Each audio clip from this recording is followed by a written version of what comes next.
지난 시간에 저희가 역대기를 공부를 했잖아요. 이제 그 남왕조, 남유다 왕국에 대한 이야기가 전개되는 기록이 역대기인데, 역대기는 여러분이 처음에 착 펼치면은 좀 의아스럽죠? 아담 얘기부터 나오니까. 그래서 이제 아담으로부터 시작해서 이제 이 역대기는 주로 다윗, 역대상은 다윗에게 초점이 맞춰져 있어요.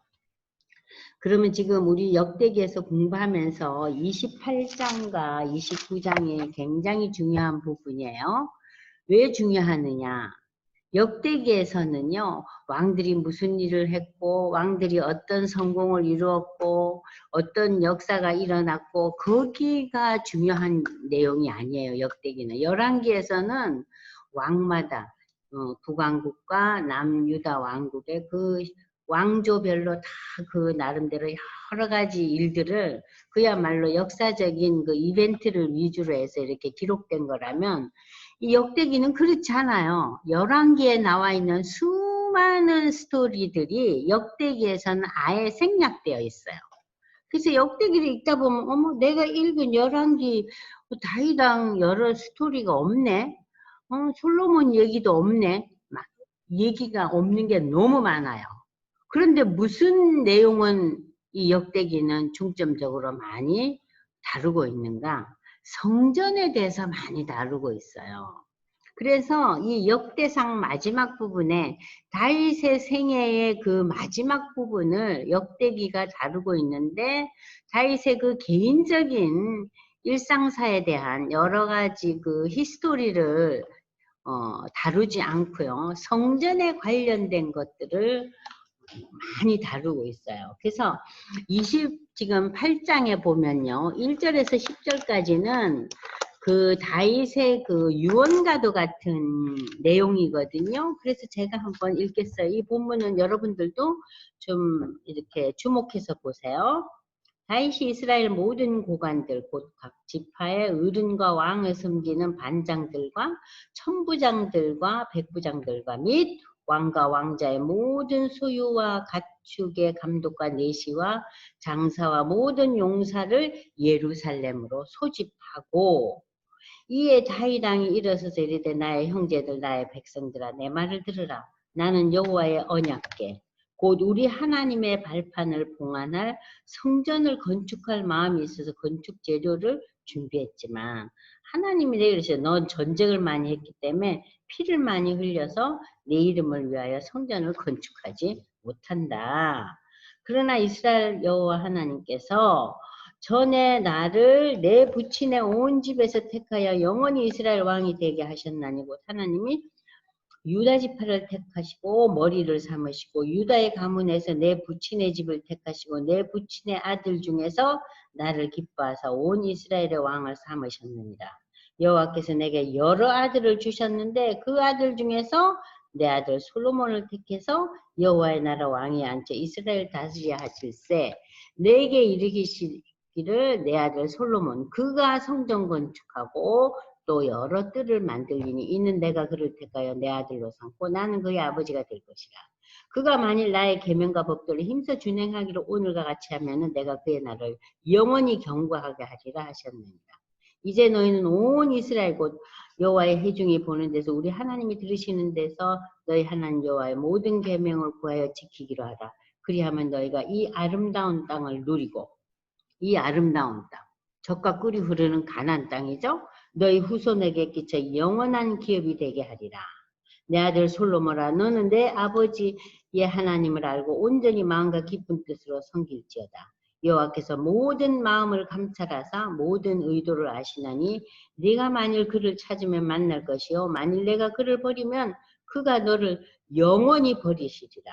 그런즉 이제 너는 삼갈지어다. 여기서 삼갈지어다라는 말은요, 우리가 요즘 말로 굳이 표현하면 그러므로 너는 이제 깊이 마음에 새겨라, 그런 소리예요. 근데 요런 표현을 여러분들이 성경에서 만나면은 이게 무슨 소린가 싶죠? 그죠, 홍 집사님? 저는 이걸 볼 때 이제 그런즉 너는 이제 삼갈지어다. 뭘 하지 말라는 소린가? 저는 그렇게 봤거든요. 이 여기 본문의 11절 이제 그 다윗이 세상을 떠나면서 이 아들 솔로몬에게 너는 주의 깊게 마음속 깊이 내가 지금 이르는 이 말을 깊이 되새기고 기억하라. 그런 의미예요. 이 삼갈지어다라는 의미가. 여호와께서 너를 택하여 성전의 건물을 건축하게 하셨으니 힘써 행할지니라 하니라. 그리고 다윗이 그 준비한 성전의 복도와 곡간, 다락, 골방과 속죄소의 설계도를 누구에게 넘겨줍니까? 아들 솔로몬에게 주고 또 그가 영감으로 받은 모든 것들도 넘겨줍니다. 영감으로 받았다는 것은 뭡니까? 성령의 인도함을 따라서 이 다윗이 생각하고 구상한 모든 것들을 다 담아서 이제 아들 솔로몬에게 남겨줍니다. 그러니까는 이 다윗의 그 유언은 뭐예요? 이제 네가 하나님의 말씀대로 성전을 건축하고 결론은 하나님이 주신 이 아름다운 땅이 영원한 자자손손의 기업이 될 수 있도록 네가 하나님께 온전한 마음과 기쁜 뜻으로 섬기고 순종하라는 거예요. 그러면서 순종하고 네가 잘 따른다면은 하나님이 너를 세우고 이 나라를 세우지만 그러나 그렇지 않으면 여기서 분명히 밝히고 있죠. 만일 네가 하나님을 버리면 하나님께 떠나면은 하나님도 너를 영원히 버리시리라 그랬어요. 그러니까는 어떻게 보면은 이 다윗 가문 유다 지파에 대한 특별한 은총을 하나님께서 주셨지만 이 약속에 대해서 거부할 때, 이 언약에 대해서 지켜지지 않을 때는 어떤 결론이 옵니까? 무서운 심판이 오는 거예요. 너를 버린다는 거예요. 버린다는 거예요. 자, 그게 이제 사무엘상 7장에도 나왔고, 그죠? 그리고 또 역대상 17장에서도 우리가 다윗 언약에서 배웠잖아요. 그죠? 자, 그러면은 이렇게 이제 28장에서 다윗이 그 성전 준비에 대해서 이제 아들에 대해서 얘기를 하고 이제 11절에서 21절까지가 전체가요. 성전을 건축하는 데 있어서 설계에 대해서 하나하나 설명하고 있어요. 근데 사실 우리가 성경을 읽을 때 출애굽기도 그러고 레위기도 그러고 이러한 그 자세한 그 시대의 상황에서 이렇게 자세한 거를 읽다 보면요. 이게 무슨 얘기인지 이게 오늘날 우리가 읽으니까 너무 재미없다. 그러잖아요. 그죠? 근데 여기 자세히 읽어보시면 나름대로 의미가 있어요. 19절 보세요. 다윗이 이르되 여호와의 손이 내게 임하여 이 모든 일의 설계를 그려 나에게 일러주셨다고 했어요. 그러니까는 이 솔로몬이 이 성전을 짓는 데 있어서 이 밑그림을 하나님께서 이 다윗을 완전히 성령에 감동하여서 다윗이 준비한 거예요. 그러니까 성전은 사실 이름이 솔로몬 성전이고 솔로몬이 모든 것을 마무리를 했지만 거의 대부분은 누가 했다고 할 수 있어요? 다윗이 한 거예요. 지금 그 얘기를 지금 28장과 29장이 이렇게 성경에서 많은 부분을 할애해서 기록하고 있어요. 아들 솔로몬에게 이르되 20절입니다. 너는 강하고 담대하게 이 일을 행하라. 두려워하지 말고 놀라지 마라. 내가 여호와의 성전 공사의 모든 일을 마치기까지 하나님이 너하고 함께 하시리라. 너를 떠나지 아니하시고 너를 결코 버리지 아니하시라. 그러니까 제사장과 레위 사람의 반이 있으니 하나님의 성전 모든 공사를 이들이 도울 것이고 또 모든 공사에 유능한 기술자들도 기쁜 마음으로 너와 함께 할 것이고 지휘관과 백성이 온전히 다 내 명령 아래에서 아주 잘 이렇게 움직여질 것이다 하면서 힘을 실어주는 얘기가 이제 28장에 나와 있고 29장에는 그러면 성전 건축에 필요한 여러 가지 예물들에 대한 얘기가 나오고 있어요. 그래서 다윗이 회중에게 이르되 내 아들 솔로몬이 유일하게 하나님께서 택하신 바 되었으나 그가 아직 미숙하고 이 공사는 엄청난 공사인데 이 성전은 사람을 위한 것이 아니요 여호와 하나님을 위한 것이라. 내가 이미 내 하나님의 성전을 위하여 힘을 다하여 준비하였나니 기구를 만들 금은 노, 철, 나무와 만화와 가공할 금은 보석과 채석과 뭐 엄청나게 많은 것을 다 준비하고 성전을 위해서 준비한 이 모든 것 외에도 내 마음에 내 하나님의 성전을 사모함으로 내가 개인적으로 사유한 금과 은까지도 하나님의 성전을 위해서 드렸다는 거예요. 그러니까는 이 다윗은 자기가 개인적으로 가진 것까지도 모두 다 성전을 이제 짓는데 바친 거죠. 자, 이렇게 다윗의 헌신에 대해서 모든 가문의 지도자들과 이스라엘의 모든 지파들의 지도자들, 천부장, 백부장과 왕의 사무관에 이르기까지 다 즐거이 자신들이 가진 것을 엄청나게 바쳤고 백성들도 12절 보세요. 자원해서 드렸어요. 그들이 성심으로 여호와께 자원하여 드렸으므로 다윗 왕도 기뻐했다. 이렇게 그 솔로몬이 성전이 짓기 이전에 왕과 또 수많은 지도자들과 백성들이 기쁨으로 자원해서 많은 것을 준비해 놓습니다. 여기에서 다윗은 이제 감사의 기도를 10절부터 하고 있어요. 그래서 여기 11절 보시면 여호와여 위대하심과 권능과 영광과 승리와 위엄이 다 주께 속하였사오니 천지에 있는 것이 다 주의 것이로소이다. 여호와여 주권도 주께 속하였사오니 주는 높으사 만물의 머리이시니이다. 이러한 다윗의 감사기도가 역대상에 많이 나타나 있잖아요. 이러한 감사기도들이 한 편 한 편의 시편으로 이제 우리는 시편에서 다윗의 기도를 만나고 있잖아요. 부와 기가 주께로 말미암고 주는 만물의 주제가 되사 손에 권세한 능력이 있사오니 모든 사람을 크게 하심과 강하게 하심이 하나님의 손에 달려있다. 자, 그러면 이제 14절부터 홍 집사님이 한번 읽어보실래요? 19절까지 한번 읽어보세요. 나와 내 백성이 무엇이기에 이처럼 즐거운 마음으로 드리림이 있었나이까. 모든 것이 주께로 말미암았사오니 우리가 주의 손에서 받은 것으로 주께 드렸을 뿐입니다. 우리는 우리 조상들과 같이 주님 앞에서 이방 나그네와 거류민들이라. 세상에 있는 날이 그림자 같아서 희망이 없나이다. 우리 하나님 여호와여, 우리가 주의 거룩한 이름을 위하여 성전을 건축하려고 미리 저축한 이 모든 물건이 다 주의 손에서 왔사오니 다 주의 것이니이다. 나의 하나님이여, 주께서 마음을 감찰하시고 정직을 기뻐하시는 줄을 내가 아나이다. 내가 정직한 마음으로 이 모든 것을 즐거이 드렸사오며 이제 내가 또 여기 있는 주의 백성이 주께 자원하여 드리는 것을 보오니 심히 기쁘도소이다.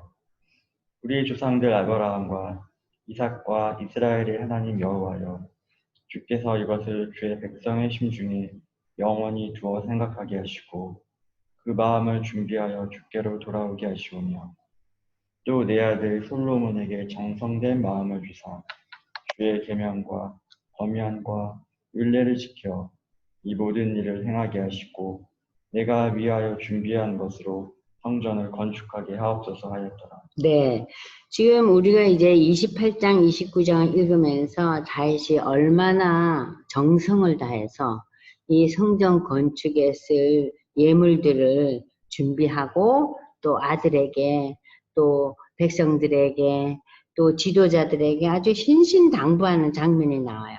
근데 이 다윗의 이 감사기도에서 우리가 한번 생각해 볼 본문이요. 15절에 보시면 우리는 우리 조상들과 같이 주님 앞에서 하나님 앞에서 우리의 존재에 대해서 지금 다윗은 이방 나그네와 거류민이다. 거류민이라는 게 뭐예요? 우리나라에 와서 잠깐 잠깐 있는 외국 사람들 있죠. 그들은 한국 국적이 아니죠. 그러니까 한국 사람 아니라 그러고 그 사람들은 잠시 머물다가 아는 사람들을 거류민이라 그러잖아요. 그러니까 여기서 이 다윗의 표현은 우리는 하나님 앞에서 이 땅에서 잠시 살다 가는 거류민이라는 거예요. 이 땅의 주인으로 온 사람들이 아니라는 거죠. 그런데 이 땅을 만드시고 이 땅을 다스리는 하나님께서 우리에게 이제 삶의 근거와 소망을 줘야만이 우리가 이 땅에서 제대로 산다는 거예요. 그러니까 하나님 없는 백성은 뭐예요? 이 땅에서 나그네와 거류민처럼 사는 거예요. 그래서 전도서에 보면은 하나님 없는 인생을 뭐라 그랬어요? 아무것도 아니라는 거 아니에요. 하나님에 대한 하나님의 실존에 대한 믿음이 없다는 것은 인생이 뭐라고요? 인생이 무상하고 아무것도 없다는 의미예요.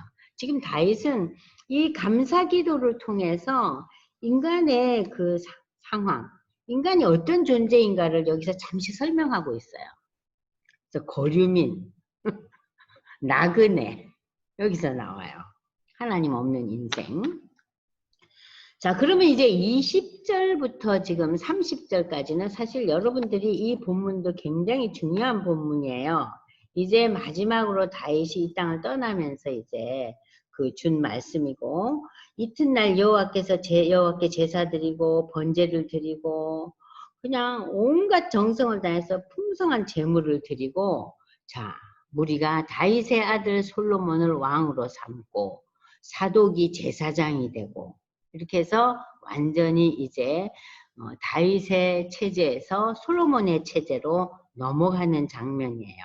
그러면서 25절 보세요.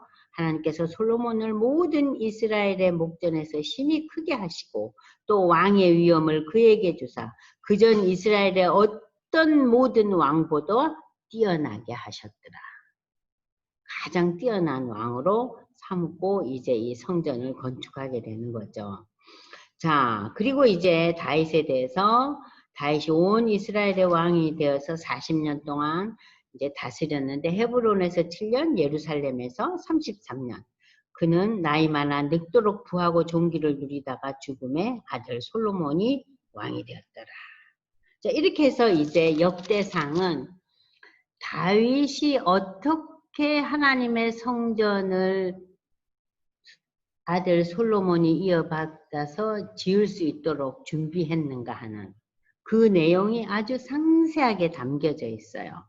이것이 또한 열왕기 상하하고 굉장히 다른 그 전개죠. 그렇죠? 열왕기 상하는 이런 얘기 없어요. 전혀 없습니다. 자, 그러면 이제 우리가 역대하로 넘어갑니다. 지금 역대상이 성전에 대한 준비 작업으로 이제 끝나고, 그 다음에 이제 우리는 이제 역대하로 이제 넘어갑니다. 자, 그래서 여러분들이 이 부분에 대해서는 우리 프린트 40페이지를 보시면은요, 아주 자세하기보다 제가 좀 이렇게 정리를 해놨죠. 40페이지 보시면 다윗의 성전 건축 준비 과정이 나오죠. 그죠? 첫 번째, 두 번째, 세 번째, 네 번째 쭉 나와요. 철간, 놋, 그 못까지 다 준비를 했어요. 아주 뭐 너무 세분해서 다 준비를 했고요. 또 거기에 봉사할 사람들, 기술자들, 그리고 설계도, 그리고 금은 보화까지도 다 이제 준비해서 온 지도자와 백성들까지 여기에 적극적으로 기쁜 마음으로 이제 참여했다는. 그래서 이제 성전 건축에 대한 준비가 이렇게 완벽하게 되었다는 것을 이제 본문 우리에게 알려주고 있죠. 그럼 이제 역대하로 들어갑니다. 역대하 프린트 42페이지 펼치세요. 여러분들 가진 프린트가 없는 분들은 이 화면에 이제 제가 띄우니까 화면을 보세요. 자, 역대하는 이제 솔로몬의 생애로 시작됩니다. 솔로몬이 이제 40년을 다스리고 아들 르호보암에게 넘겨주면서 이제 이 남유다 왕국이 어떻게 이제 멸망할 때까지 어떠한 모습으로 전개되고 있는가 쭉 나타나고 있는데요. 여기 여러분들이 이제 저 연대기가 나오죠. 그리고 솔로몬의 그 죽음 이후에 이 왕국이 분열하는 거. 이제 여러분들이 그 정도는 그 유다의 역사를 아시잖아요. 솔로몬 이후 르호보암과 아들 르호보암과 솔로몬의 아주 공신이었던 여로보암을 통해서 남유다 왕국과 북이스라엘 왕국으로 분열이 됩니다. 자, 이 분열이 돼서 722년 BC에 북왕국이 멸망하고 그리고 BC 586년에 남유다는 멸망하지만 이 역대하 마무리 부분에 있어서 바사가 바벨론을 정복하고 이제 세계는 바사의 시대, 페르시아의 시대로 들어갑니다. 이 페르시아의 그 고레스 왕이 이제 그 바벨론 포로에 대한 그 귀한 칙령을 내리죠. 그러면서 그 바벨론에 있던 모든 그 유대의 그 포로들이 다는 이렇게 귀환하지 않아요. 그곳에서 남은 사람들도 꽤 있다고 그래요.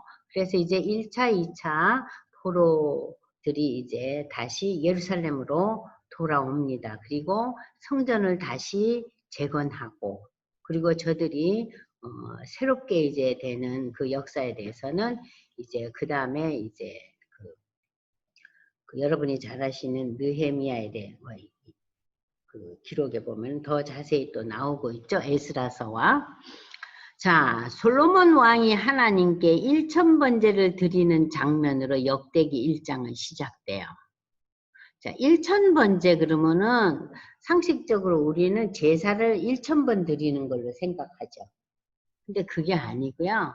여기서 1000번제라는 것은 1000번을 드렸다는 것이 아니라 제사는 한 7, 8일 동안 매일 수많은 양과 염소 또 소 이러한 많은 동물들을 바치는데 그 바친 동물들이 1000여 마리였어요. 그러니까 이 1000번제라는 것은 무엇을 의미하냐면 어마어마한 희생의 제물을 하나님 앞에 드렸다는 의미로 여러분이 받아들이면 되겠어요. 자, 그러면서 하나님이 나타나서 솔로몬에게 이야기를 합니다. 네가 무엇을 줄까? 나한테 구하라고 말씀을 하세요. 너무 부럽죠? 우리한테도 좀 이러시지. 네가 요새 뭐가 원이냐? 얼마나 기쁘겠어요? 근데 우리한테는 안 그러셔요. 솔로몬한테는. 근데 하나님께서 다윗한테도 안 그러셨어요. 다윗도 선지자들을 통해서 말씀을 주셨죠. 근데 솔로몬은 직접 대면해요. 직접 나타나셔서 말씀을 주세요. 자, 하나님의 이 말씀에 대해서 솔로몬이 뭐라고 대답합니까? 지혜와 지식을 달라고 얘기를 하잖아요. 백성들을 다스리고 백성들을 재판할 수 있도록 지혜와 지식을 달라 그러니까 하나님께서 너무 기뻐가지고 지혜와 지식과 부와 재물과 영광도 허락하시는 그 장면이 역대하 1장에 펼쳐져요. 솔로몬은 이제 하나님의 축복으로 여기 24년이라고 나오죠? 이걸 지우세요. 20년이에요. 이게 미스프린트입니다. 20년에 걸쳐서 성전과 궁전, 자신의 궁전을 완공합니다. 사울 왕에 이어 부친 다윗으로 이어지는 이 세 왕들의 40년의 그 제위를 하죠. 세 왕들이다. 그래서 120년 동안 이스라엘은 통일 왕국의 영화를 누립니다. 역대기상에서 다윗의 제약, 그러니까 우리아의 아내 바세바에 관련된 여러 가지 그 일들이 많았죠. 제약된 일들이. 그런 얘기들이 역대기에 전혀 없었잖아요. 우리 역대기에서 못 찾았죠? 없어요. 자, 마찬가지로 이 역대하에서도 솔로몬의 수많은 타락상들에 대해서 전혀 언급하지 않고 있어요. 그러니까 역대기는 참 독특한 책이다. 그러면은 이 역대기가 역사를 왜곡했는가? 그게 아니라 이 역대기와 열왕기의 초점이 달라요. 역대기와 열왕기의 초점이 다른 얘기예요. 자, 보십시오. 전혀 언급하지 않으면서 그의 죽음조차도 간단히 설명하면서 르호보암 이후 왕국의 분열에 대해만 잠깐 서술합니다. 열왕기가 퍽 대조적이죠. 이는 열왕기가 남북 왕국의 총체적인 흐름과 함께 역사적인 그 총체적인 흐름과 함께 지나간 제약의 역사를 해고하면서 반성하고 과거에 대한 역사서라면 역대기는 하나님의 언약의 백성과 유다의 왕권에 초점을 두고 미래에 온전히 회복될 하나님의 구원 역사의 관점을 두기 때문에 하나님의 구원 역사의 중요한 부분만을 기록하고 있어요. 구원 역사에 대해서 초점을 맞추고 있어요.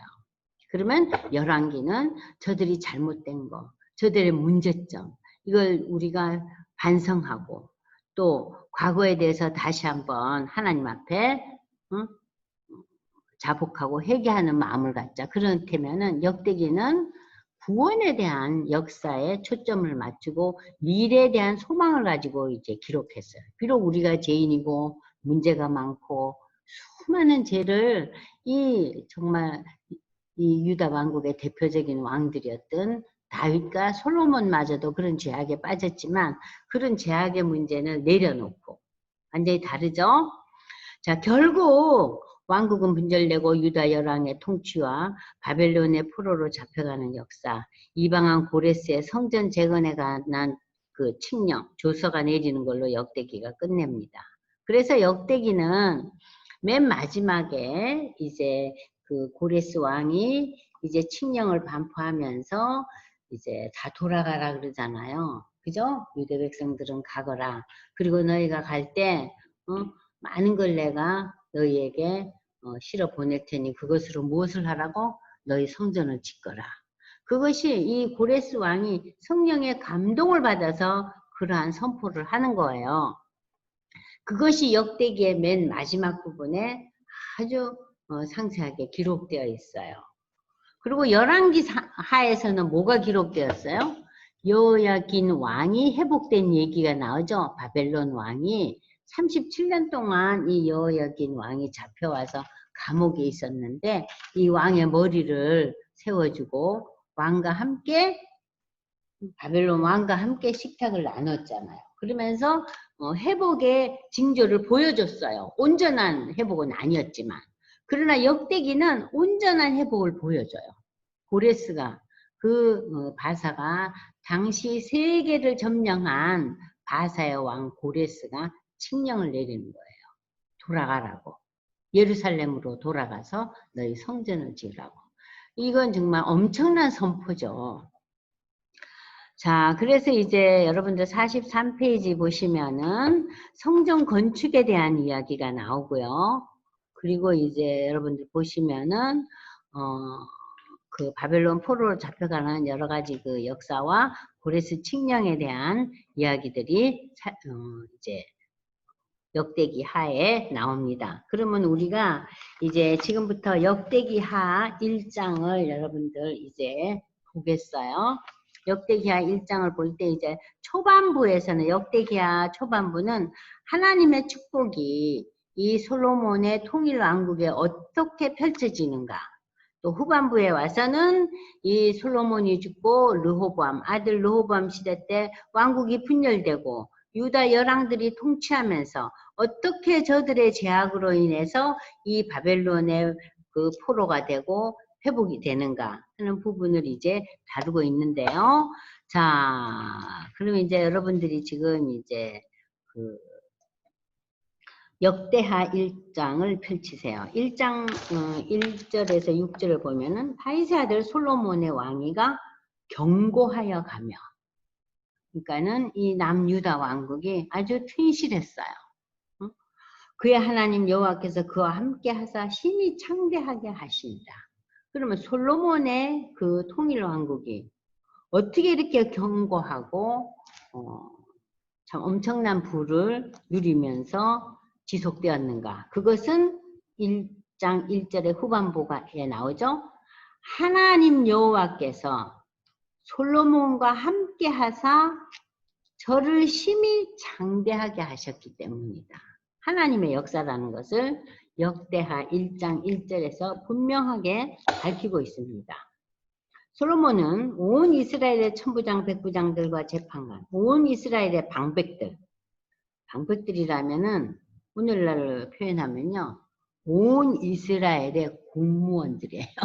말하자면 방백들과 족장들에게 명령하여 솔로몬이 온 회중과 함께 기브안 산당으로 가서 하나님을 해맞고 여호와의 종 모세가 광야에서 지은 것이 거기에 있습니다. 다윗이 전에 예루살렘에서 하나님의 궤를 위하여 장막을 쳐두었으므로 그게는 다윗이 이미 기랏 여아람에부터 그것을 위하여 준비한 것으로 다윗이 이제 그 전쟁에서 빼앗기고 우리가 그 사무엘서에서 보잖아요. 전쟁에서 빼앗겨서 블레셋에게 빼앗기죠.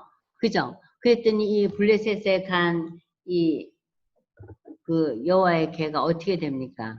그 우상을 다 넘어뜨리고 그래서 그 블레셋 사람들이 놀래가지고 다 도로 돌려보내잖아요. 결국 이제 이 여호와의 궤가 이제 돌아오는데 자 이것을 앞에다 놓고 이제 지금 솔로몬이 제사를 드리는 거예요. 놋제단에 솔로몬이 이르러 그 위에 1000마리 희생으로 번제를 드렸다. 그래서 이거를 우리가 1000번제라 그러는 거예요. 1000마리 번제를 드렸더라. 근데 1000마리를요 한 일주일에 걸쳐서 제사를 매일 드렸으면요 그 동네에 어떻게 살았을까요? 번제는 태우는 거예요. 그러면은 여러분들 소가 얼마나 커요? 양이나 염소는 좀 작다 치지만 소는 또 엄청 크잖아요. 이 동물들을 매일 몇백 마리씩 이렇게 번제를 드렸으니까 얼마나 여기가 그냥 동물 타는 냄새로 굉장했겠죠. 그럼 하여튼 대단한 제사, 그냥 열과 성을 다한 제사, 그것을 가리켜서 이제 1000번제라고 여기서 표현을 하고 있죠. 솔로몬이 하나님께 이제 말하죠. 여호와 하나님, 저는요 정말 이 티끌같이 많은 백성의 왕으로 삼았는데 제가 어떻게 이 많은 백성을 다스리겠습니까? 지혜와 지식을 주셔서 이 백성은 제대로 능히 재판할 수 있게 좀 주시옵소서. 그런 기도를 하는 거예요. 하나님 앞에서. 그러니까 이런 마음이 내게 있으니 다 주겠다고 아까 제가 설명했잖아요. 여기 보면 이런 얘기도 나오죠. 너는 부나 재물이나 영광이나 원수의 생명 멸하기를 구하지 아니하고 장수도 구하지 아니하고 오직 내가 네게 다스리게 한 백성을 재판하기 위해 지혜와 지식을 구하였으니 5만 거를 다 주셨어요. 지혜, 지식, 부, 재물, 영광. 그래서 너 이전의 왕들도 너 이후의 왕들도 너만큼 지혜와 지식과 부와 영광을 누리는 자는 없을 것이다. 하나님이 말씀하셔요. 자, 이러한 그 놀라운 그 솔로몬과 그 하나님과의 대화의 장면이 1장에서 펼쳐지고 있습니다. 그래서 이 솔로몬 시대에는 여러분들 왕이 예루살렘에서 은금을 돌같이 흔하게 여겼대요. 너무 기가 차죠? 자, 백향목이라는 것은요, 두로 지방에서만 나오는 이 특별한 나무예요. 그 나무를 그냥 널려있는 뽕나무처럼 여겼대요. 그 엄청난 부를 지금 이야기하고 있죠. 그러니까는 이 시대에 그 솔로몬이 그 병거라든지 뭐 여러 가지 뭐라 그러죠? 마병이라든지 이런 것도 상당한 그 준비가 다 되어 있었어요. 자, 이렇게 만반의 준비가 다 되어 있고 나라가 부강하고 하나님이 함께 하셔서 창대한 이 시기에 솔로몬이 하나님의 이름을 위하여 성전을 건축한다. 그것이 2장 1절이에요. 자, 성전을 먼저 건축하고 자기 왕위를 위하여 궁궐을 건축하기로 결심했다. 그래서 두로 왕에게 이제 사람을 보내서 여기에 필요한 많은 것이 이미 아버지가 준비를 했지만 그래도 더 필요하니까 이제 도와달라고 이야기합니다. 자, 2장 5절 한번 보세요. 내가 건축하고자 하는 성전은 크다. 우리 하나님은 어떤 하나님이에요? 모든 신들보다 크신 하나님입니다. 누가 능히 하나님을 위하여 성전을 건축하리요? 하늘과 하늘들의 하늘이라도 주를 용납하지 못하겠거든. 내가 누구의 어찌 능히 그를 위하여 성전을 건축하리요? 그 앞에 분향하려 할 따름입니다. 이제 청하건대 당신은 금은 동철로 제조하여 자색, 홍색, 청색일로 직조하고, 그러니까 여러 가지 이 모든 일들을 할 수 있는 이제 그 준비를 이제 누구에게도 지금 이야기하고 있죠. 두로 왕 후람에게 찾아가서 이제 솔로몬이 이야기하고 있죠. 그래서 이 후람이 많이 도와줍니다. 후람이 12절 보세요. 천지를 지으신 이스라엘의 하나님 여호와는 송축을 받으실지로다. 이방왕이 지금 하나님을 찬양하고 있어요. 천지를 지으신 하나님. 다윗 왕에게는 이렇게 지혜로운 아들을 주시고 명철과 총명을 주시다 능히 여호와를 위해서 성전 건축하고 자기 왕위를 위하여 궁궐을 건축하게 하시는도다. 그러니까는 이 이방 왕이 내가 당연히 이 성전 건축을 위해서 힘을 다하고 성의를 다해서 도와주겠다는 얘기겠죠. 그렇게 해서 이제 실질적으로 준비가 아버지가 준비한 거에 플러스 이방 왕까지 동원돼가지고 준비가 지금 되고 있어요. 그래서 드디어 17절에부터 이제 성전 건축이 시작됩니다. 자, 여기 보세요.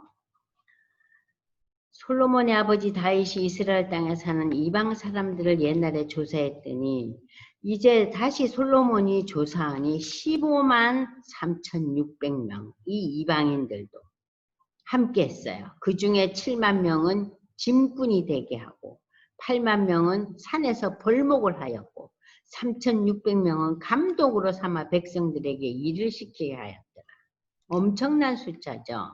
그래서 솔로몬이 예루살렘 모리아산에 여호와의 전 건축하기를 시작했다. 여러분들 모리아산 하면 뭐가 생각나죠? 아브라함이 이삭을 바친 산이 어디예요? 그게 모리아산이에요. 그러니까는 이 아브라함이 이삭을 바치겠다고 이삭을 이렇게 뉘어놓고 칼을 빼잖아요. 그죠? 그 산이 어디예요? 모리아산이에요. 바로 그 산에 이제 성전이 건축됩니다. 자, 여호와의 전 건축하기를 시작하니 그곳은 전에 여호와께서 그의 아버지 다윗에게 나타나신 곳이요 여부수 사람 오르단의 타작만에게 다윗이 정한 곳이라. 솔로몬이 왕위에 오른 지 넷째 둘째 달들의 건축을 시작하니라. 자, 이제 건축이 드디어 시작됩니다. 자, 여기서 여러분들이 이제 이 쭉 읽어보시면은 뭐 그렇게 어려운 그 내용들은 없어요. 근데 여기서 지금 제가 이제 얘기하고 싶은 거는 지성소 얘기가 나옵니다. 10절에. 지성소 안에 두 그룹의 형상, 두 그룹이라는 것은 두 천사죠. 그룹은 천사예요.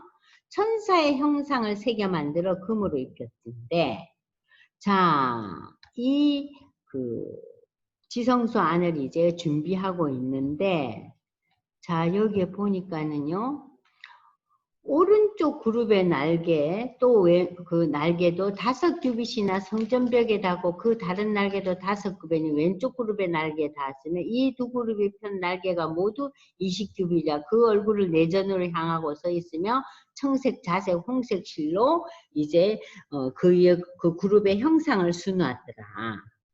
성전 앞에는 기둥 둘을 만들었으니 높이가 30규빗이고 기둥 꼭대기가 뭐래?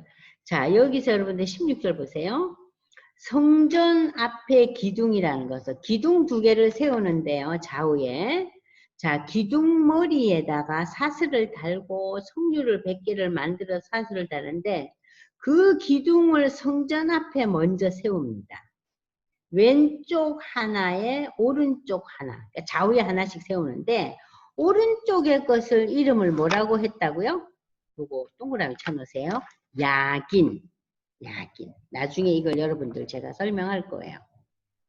야긴과 또 반대편은 보아스라 그러죠. 그럼 이 야긴이라는 이 기둥은 무엇을 뜻하느냐? 성전을 짓는데 앞에 기둥 두 개를 세우는 거예요. 이 두 기둥 야긴은 여호와께서 세우셨다 하는 의미를 가지고 있어요. 이 야긴이. 그러면 또 하나의 그 기둥인 보아스는 여호와의 능력이 그 안에 있다. 하나님의 능력이 있다. 그러니까는 이 성전을 이제 상징하는 앞에 두 그 기둥이 하나는 하나님이 세우셨다는 의미, 하나는 하나님의 능력이 요 안에 있다. 자, 그래서 이 성전 입구에다가 두 기둥을 세우면서 이 성전과 두 기둥이 상징하는 것이 뭡니까? 하나님의 임재예요. 하나님의 임재를 상징하는 거예요. 자, 하나님의 임재를 여기서 상징하는 거예요. 아시겠죠? 자, 그래서 이 우리가 출애굽할 때 광야 40년 동안 이스라엘 백성들을 성막을 이제 앞에 레위인들이 치고 가고 뒤에 이제 백성들이 따라가는데 낮에는 무엇이 앞에 있었어요? 그들 머리 위로 구름 기둥이 있었죠. 그죠? 그리고 밤에는 저들이 불기둥이 세워지면서 거기서 노숙을 하는 거예요. 불기둥이 세워지면서. 그래서 이것이 구름기둥과 불기둥이 하나님의 임재를 상징했잖아요. 그러면 이 성전이 세워지면서 이 두 기둥, 구름기둥과 불기둥이 야긴과 보아스라는 두 기둥으로 대체된다는 거. 홍 집사님 이해되세요? 불기둥과 구름기둥 기억나시죠? 그죠? 이스라엘 백성들이 경험했잖아요. 그 40년 광야에서. 근데 지금 세워지는 이 솔로몬 성전 입구의 두 기둥, 야긴과 보아스. 하나님이 세우시고 하나님의 능력이 있다는 이 두 기둥. 이 두 기둥을요, 나중에 유대가 멸망하고 느부갓네살 왕이 쳐들어오잖아요. 바벨론 느부갓네살 왕이 와서 이 성전을 완전히 회파시키고 난 뒤에 이 야긴과 보아스 두 기둥을 갖고 가요. 아니 이게 뭐가 필요해서? 사실 이 왕이 이거 필요해서 가져갔겠어요? 그러니까는 이 유다 왕국을 상징하는 하나님이 함께 있고 하나님이 모든 것을 다 다스린다는 이 상징적인 기둥을 이 느부갓네살이 다 가져가요. 성전은 다 불태워버리고. 자, 그러면은 오늘날 이 기둥은 그러면은 무엇인가? 디모데전서 3장 15절을 펼쳐보세요. 홍 집사님 한번 읽어보세요. 디모데전서 3장 15절. 오늘날 이 기둥에 대해서 우리는 어떻게 생각하고 있는가? 디모데전서 3장 15절. 지금 강의 들으시는 여러분들도 이거 찾아보시기 바랍니다. 디모데전서 3장 15절. 시작 읽으세요. 시작. 만일 내가 지체하면 너로 하여금 하나님의 집에서 어떻게 행하여야 할지를 알게 하려 함이니 이 집은 살아계신 하나님의 교회요 진리의 기둥과 터니라. 네. 자, 이제 오늘날 교회는 하나님의 교회. 그러니까는 성막 시대에서 성전 시대에서 이제 우리 모든 믿는 사람이 성전이라 그랬잖아요. 그죠? 모든 믿는 사람이 성령이 거하는 성전이잖아요. 그죠? 근데 지금 이 바울이 무슨 얘기를 하고 있습니까? 이 교회를 향해서 하나님의 교회요 진리의 기둥 같아다. 그래서 오늘날 이렇게 이제 의미가 이렇게 전환되고 있어요. 이해되시죠? 출애굽, 성막시대, 성전시대. 지금 오늘날 시대는 성령의 시대, 교회 시대잖아요. 그죠? 구약의 이스라엘 백성들은 성막시대에 살았고 그 이후에는 성전시대예요. 오늘날 우리는 성령이 거하시는 예수님이 이 땅을 떠나시면서 우리에게 무엇을 선물로 주셨죠? 내가 너희를 떠나는 것이 유익하다 그러죠. 왜 유익합니까? 성령이 너희 각 사람에게 임한다 그러셨잖아요. 성령이 거하는 우리 모두가 성전이에요. 그러면서 이 디모데전서 이 목회서신에서 바울서신에서 뭐라 그럽니까? 바울은 하나님의 교회는 진리의 기둥 같아. 이렇게 이제 진리의 기둥 같아. 이렇게 표현을 하고 있어요. 그래서 우리가 오늘날 오늘의 세상에서 진리가 뭐냐? 말씀이 진리다 그러잖아요. 자, 이해되시죠? 성막의 시대, 성정의 시대, 성령과 교회의 시대. 자, 이렇게 이제 여러분들 설명을 해봤습니다. 그러면 지금 이제 지금 우리가 지금 역대하 지금 2장을 하고 3장 두 기둥에 대한 얘기를 하고 있어요. 그리고 이제 4장에 이르러서 무슨 얘기가 나오냐면요. 자, 보시겠어요? 성전 안에 가구 제작에 대해서 이제 쭉 설명하고 있어요. 성전 안에 가구들 제작하는 거. 그리고 5장에 이르러서는 이제 그 돌판에 대한 거. 자, 5장 1절 보세요. 솔로몬이 여호와의 전을 위하여 만드는 모든 일을 마친지라. 이에 솔로몬이 그의 아버지 다윗이 드린 은과 금과 모든 기구를 다 가져다가 하나님의 전 곳간에 두었더라. 자, 아버지가 남긴 모든 것들은 자기가 만드는 궁전에 두지 않고 어디다 뒀다고요? 성전에다 뒀어요. 이건 뭐예요? 오늘날로 표현하면 다 헌금을 한 거예요. 헌금을 다 한 거예요. 성전에 뒀어요. 그리고 이제 이 성전 그 건축을 이제 끝내고 난 뒤에 솔로몬이 하나님의 언약궤를 다윗성 시온에서부터 메어 올라가지고 이제 그 성전 안에다가 이제 설치하는 그 장면이 5장에 이제 나타나고 있어요. 그래서 이제 그 5장 쭉 읽어보시면은 10절에 한번 보세요. 6절에 읽고 가겠습니다. 솔로몬 왕과 그 앞에 모인 모든 이스라엘 회중이 그 앞에서 양과 소로 제사를 드렸는데 그 수가 너무 많아서 기록할 수도 셀 수도 없었더라. 자, 제사장들이 여호와의 언약궤를 그 처소로 메워 드렸으니 곧 본전 지성소 그룹들에 날게 하리라. 여러분들 성전에 대한 그 그림을 보면요. 성전 안에 이제 지성소가 있잖아요. 이 지성소는 누구만 들어갑니까? 1년에 한 번 대속죄일날 대사장만 들어가는 거예요. 아무도 못 들어가요. 그런데 이 지성소에 들어가는 성소와 지성소가 구별되어 있는데 이 지성소에 들어가기 위해서는 이 성소 안에 이 커튼이 쳐져 있었어요. 그 커튼이 언제 찢어지죠? 예수님이 십자가에서 돌아가시고 난 뒤에. 그 얘기는 뭡니까? 이제 재물이 필요 없다는 얘기 아니에요. 그 성막이 찢어지죠? 자, 여기 보시면은 근데 이 지성소 안에 예전에 우리가 배웠잖아요. 지성소 안에는 뭐가 있다 그랬죠? 모세가 그 시내산에서 하나님으로부터 돌판에 쓴 십계명이 있었죠. 제일 중요한. 그 다음엔 뭐 있었어요? 40년 동안 저들이 광야에서 먹은 만나가 항아리에 담겨 있었어요. 그리고 또 아론을 제사장으로 이제 취임시키면서 아론의 그 지팡이는 뭘 상징합니까? 리더를 상징하잖아요. 이 제사장인 아론의 지팡이가 어떻게 됩니까? 싹이 나죠. 싹이 나잖아요.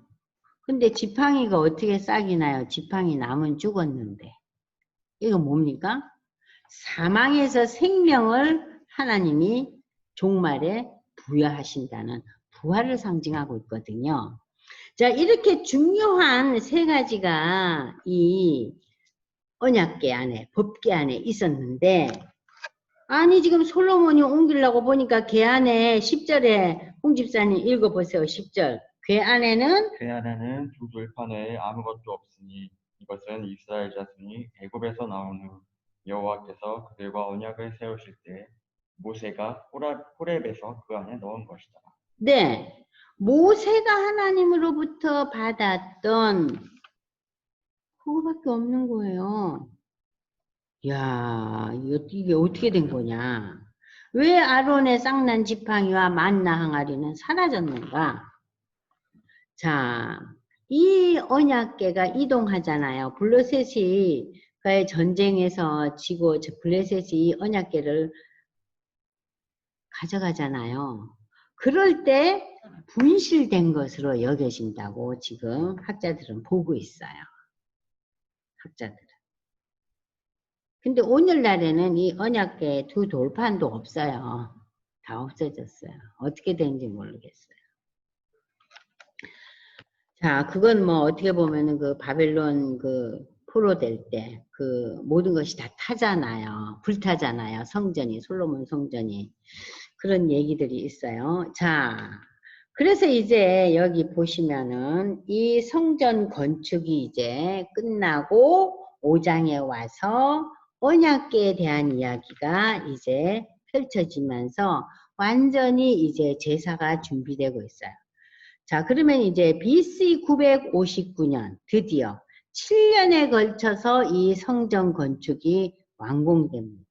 그리고 나머지 또 13년에 걸쳐서 궁전을 이제 짓죠.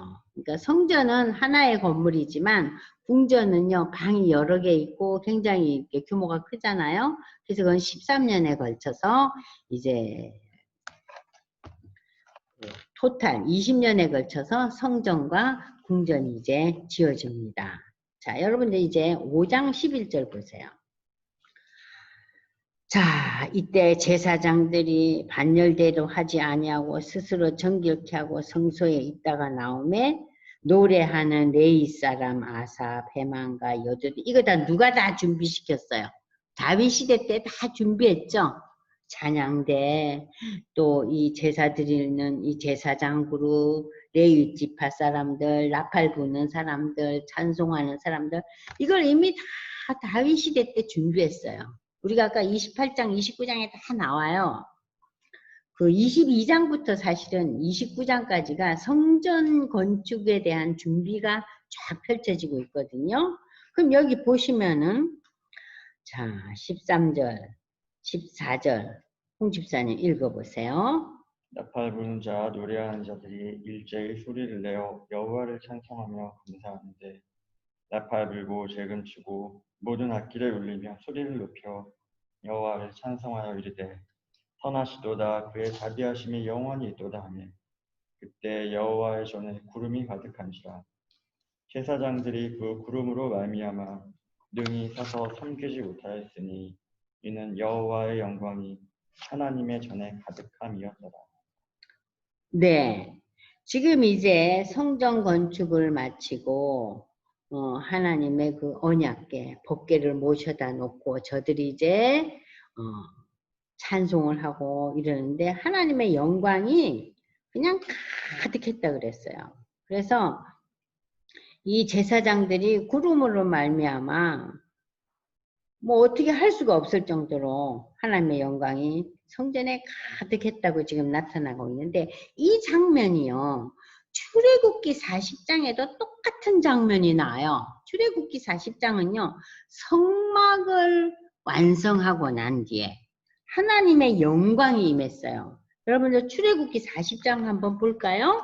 여기 이렇게 접어놓고 출애굽기 40장 펼쳐보세요. 출애굽기는 성막의 시대잖아요. 자, 성막을 다 완성하고 난 뒤에 40년 동안 저들이 이동하잖아요. 광야를. 그러니까는 템플을 지으면 어떻게 되겠어요? 성전을 지을 수가 없죠. 이동하니까. 그래서 이 타브나클 성막을 이제 짓게 하나님이 이제 명령하셨는데, 자, 홍집사님 34절부터 38절까지 한번 읽어보세요. 구름이 해막에 덮이고 해막이 성막이에요. 예. 구름이 해막에 덮이고 여호와의 영광이 성막에 충만하며 모세가 회막에 들어갈 수 없었으니 이는 구름이 회막 위에 덮이고 여호와의 영광이 성막에 충만함이었으며 구름이 성막 위에서 떠오를 때에는 이스라엘 자손이 그 모든 행진하는 길에 앞으로 나아갔고 구름이 떠오르지 않았을 때에는 떠오르는 날까지 나아가지 아니하였으며 낮에는 여호와의 구름이 성막 위에 있고 밤에는 불이 그 구름 가운데 있음을 이스라엘의 온 족속이 그 모든 행진하는 길에서 그들의 눈으로 보았더라. 네. 그래서 이걸 가리켜서 구름기둥, 불기둥 했잖아요. 어쨌든 이 성막이 완공되고 난 뒤에도 하나님의 영광이 가득했다는 거예요. 영광이 하나님 거에 가득 있었다는 거예요. 자, 그렇게 해서 이제 우리가 지금 그 하나님의 영광이 임한 성전을 이제 보고, 그 다음에 6장은 이제 그 하나님과 솔로몬이 만나는 또 하나의 장면이 나옵니다. 그래서 보시면은 6장 여러분들이 한번 보세요. 그 솔로몬이 지금 내가 주를 위하여 2절 거하실 성전을 건축하였으니 주께서 영원히 계실 처소입니다. 얼굴을 돌려 이스라엘 온 회중을 위하여 축복하니 그때 이스라엘의 온 회중이 함께 서 있었어요. 왕이 이르되 이스라엘 하나님 여호와를 송축할지어다. 여호와께서 그의 입으로 내 아버지 다윗에게 말씀하신 걸 이제 그의 손으로 이루셨도다 이르시기라. 자, 여기 여러분들이 주목할 것은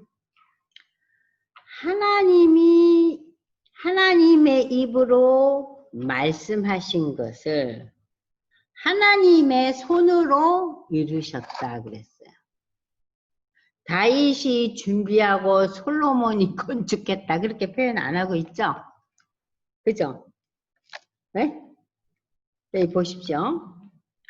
하나님의 입으로 내 아버지 다윗에게 말씀하신 것이 하나님의 손으로 이루어져서 성전이 완공됐다는 거예요. 자, 이러한 그 다윗의 아름다운 신앙의, 솔로몬의 아름다운 신앙의 모습을 우리가 이제 볼 수 있는데, 자, 보십시오. 6절. 예루살렘을 택하여 내 이름을 거기 두고 또 다윗을 택하여 내 백성 이스라엘을 다스리게 하였노라 하시니라. 내 아버지 다윗이 이스라엘의 하나님 여호와의 이름을 위하여 성전을 건축할 마음이 있었지만 8절에서 11절까지 홍 집사님 읽어보세요. 여호와께서 내 아버지 다윗에게 이르시되 내가 내 이름을 위하여 성전을 건축할 마음이 있으니 이 마음이 내게 있는 것이 좋도다. 그러나 너는 그 성전을 건축하지 못할 것이요 내 허리에서 나올 내 아들 그가 내 이름을 위하여 성전을 건축하리라 하시더니 이제 여호와께서 말씀하신 대로 이루셨도다. 내가 여호와께서 말씀하신 대로 내 아버지 다윗을 대신하여 일어나 이스라엘 왕위에 앉고 이스라엘의 하나님 여호와의 이름을 위하여 성전을 건축하고 내가 또 그곳에 여호와께서 이스라엘 자손과 더불어 세우신 언약을 넣은 궤를 두었노라 하니라. 네. 자, 이 장면도 하나님께서 다윗에게 구체적으로 말씀으로 이제 함께 하셨어요. 이러한 그 하나님의 말씀을 듣고 솔로몬이 이제 기도합니다. 12절부터 솔로몬이 여호와의 제단 앞에서 이스라엘의 모든 회중과 마주서서 손을 펴고 이렇게 이제 다시 하나님을 찬양하고 하나님에 대한 그 기도가 시작되죠. 여기 보시면 14절 이르되 이스라엘의 하나님 여호와여 천지에 주와 같은 신이 없나이다. 주께서는 온 마음으로 주의 앞에 행하는 주의 종들에게 언약을 지키시고 은혜를 베푸시는 분입니다. 자, 15절에서 지금 이제 쭉 계속해서 지금 홍 집사님이 읽어보세요. 15절. 제가 그만 읽으라 할 때까지 쭉. 여기 굉장히 중요한 얘기들이 많이 나오니까요. 시작. 주께서 주의 종 내 아버지 다윗에게 허락하신 말씀을 지키시되 주의 입으로 말씀하신 것을 손으로 이루심이 오늘과 같으니이다. 이스라엘의 하나님 여호와여, 주께서 주의 종 내 아버지 다윗에게 말씀하시기를 내 자손이 그들의 행위를 삼가서 내가 내 앞에서 행한 것 같이 내 율법대로 행하기만 하면 내게로부터 나서 이스라엘 왕위에 앉을 사람이 내 앞에서 끊어지지 아니하리라 하셨사오니 이제 다윗을 위하여 그 허락하신 말씀을 지키시옵소서. 그런즉 이스라엘 하나님 여호와여, 원하건대 주는 주의 종 다윗에게 하신 말씀이 확실하게 하옵소서. 하나님이 참으로 사람과 함께 땅에 계시리이까 오소서 하늘과 하늘들의 하늘이라도 주를 용납하지 못하겠거든 하물며 내가 건축한 이 성전이오리이까. 그러나 나의 하나님 여호와여, 주의 종의 기도와 간구를 돌아보시며 주의 종이 주 앞에서 부르짖는 것과 비는 기도를 들으시옵소서. 주께서 전에 말씀하시기를 내 이름을 거기에 두리라 하신 곳 이 성전을 향하여 주의 눈이 주야로 보시오며 종이 이곳을 향하여 비는 기도를 들으시옵소서.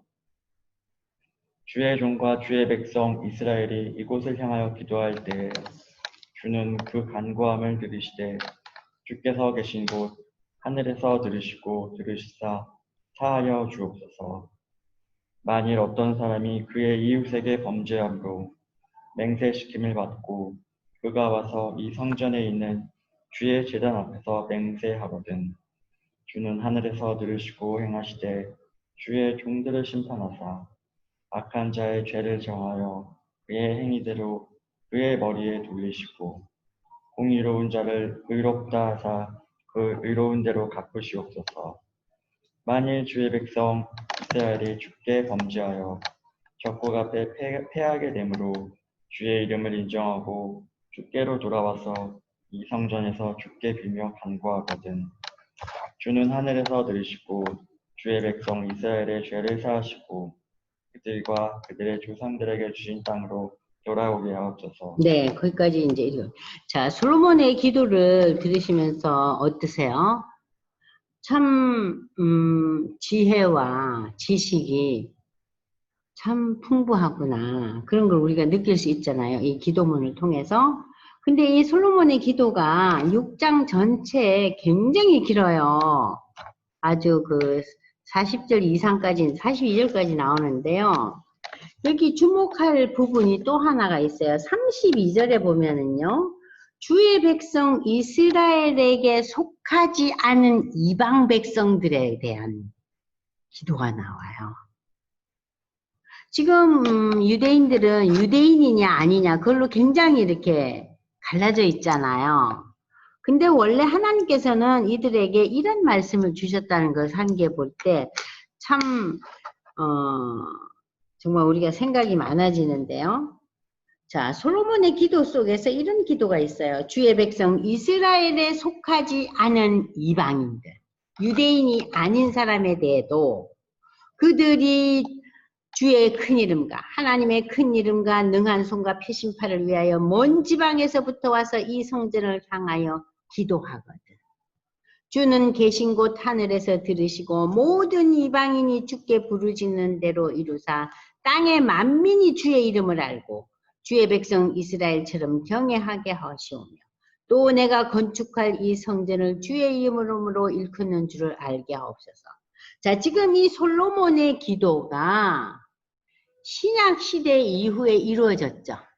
그죠? 이방인에게 복음이 전달됐잖아요. 그죠?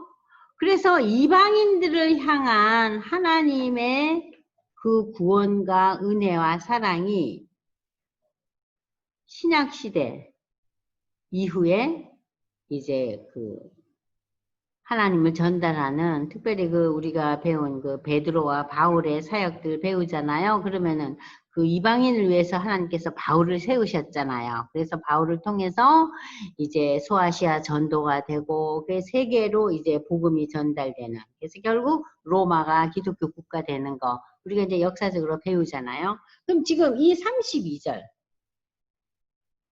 하나님의 백성이 아닌 이방인들에게도 하나님 저들이 하나님을 향해서 기도하고 부르짖으면 응답해 주소서 하는 기도를 이 다윗 솔로몬이 하는 거예요. 이 놀라운 솔로몬의 지혜와 솔로몬의 지식이죠. 주의 백성이 그 적국과 더불어 싸우고자 하여 주께서 보내신 길로 나갈 때 그들이 주께서 택하신 이 성과 내가 주의 이름을 위하여 건축한 성전을 정하여 주께 기도하면은 하나님 그 기도와 간구도 들어주옵소서.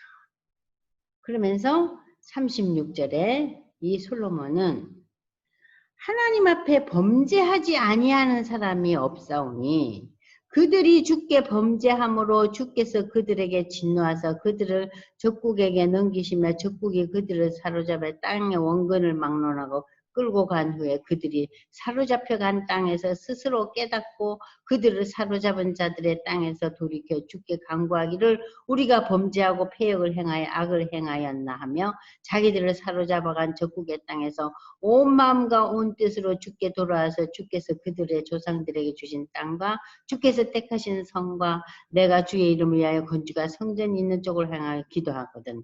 주는 계신 곳 하늘에서 그들의 기도와 간구를 들으시고 그들의 일을 돌보시며 주께 범죄한 주의 백성을 용서하소서. 자, 이 얘기는요. 우리가 36절에 하나님 앞에 죄 짓지 않는 자가 없다. 이거 어디서 여러분들 본 것 같아요? 로마서에 나오죠? 그죠? 우리는 모두 죄인이기 때문에 하나님의 영광에 이를 자가 없다 그랬잖아요. 그죠? 그래서 우리가 하나님과의 진정한 관계를 회복하려 하기 위해서 예수님이 이 땅에 오셨잖아요. 자, 그 모든 것을 상징적으로 지금 이 기도 속에서 우리가 찾을 수 있죠. 하나님 앞에 죄 없는 자가 없다는 거예요. 그러면서 40절, 42절 다시 이제 결론적인 그 기도의 내용을 홍 집사님 읽어보세요. 나의 하나님이여 이제 이곳에서 하는 기도에 눈을 드시고 귀를 기울이소서. 여호와 하나님이여 일어나 들어가서 주의 능력의 개와 함께 주의 평안한 처소에 계시옵소서. 여호와 하나님이여 원하옵건대 주의 제사장들에게 구원을 입게 하시고 또 주의 성도들에게 은혜를 기뻐하게 하옵소서. 여호와 하나님이여 주의 기름 부음 받은 자에게서 얼굴을 돌리지 마시옵고 주의 종 다윗에게 베푸신 은총을 기억하옵소서 하였다. 네, 이렇게 이제 그 솔로몬의 기도가 이제 끝납니다. 7장에 와서는 이제 성전 낙성식, 솔로몬이 이러한 기도를 마침에 불이 하늘에서 내려와서, 불이 내려온 사건은 우리가 어디에서 만났죠? 엘리야 시대. 그죠? 그죠? 불이 내려오잖아요. 그 번제물과 제물을 사르고 하나님의 영광이 그 성전에 가득하니 그 하나님 영광이 여호와의 전에 가득함으로 제사장들이 전으로 들어가지 못했다. 응? 이스라엘 모든 자손들은 이 모습을 보고 다 엎드려 경배하고 하나님께 감사하며 이르시되 선하도다. 선하시도다 하나님의 인자심이 영원하도다. 이렇게 이제 엎드려 경배하며 찬양하는 거예요. 자, 이렇게 해서 이제 여러분들이 지금 7장 중반부까지 했는데 여기서 잠시 쉬고요. 제가 오늘 그 역대하 중반부까지 공부해 나갈 거예요. 어떠세요? 역대기가 11기하고 좀 다르죠?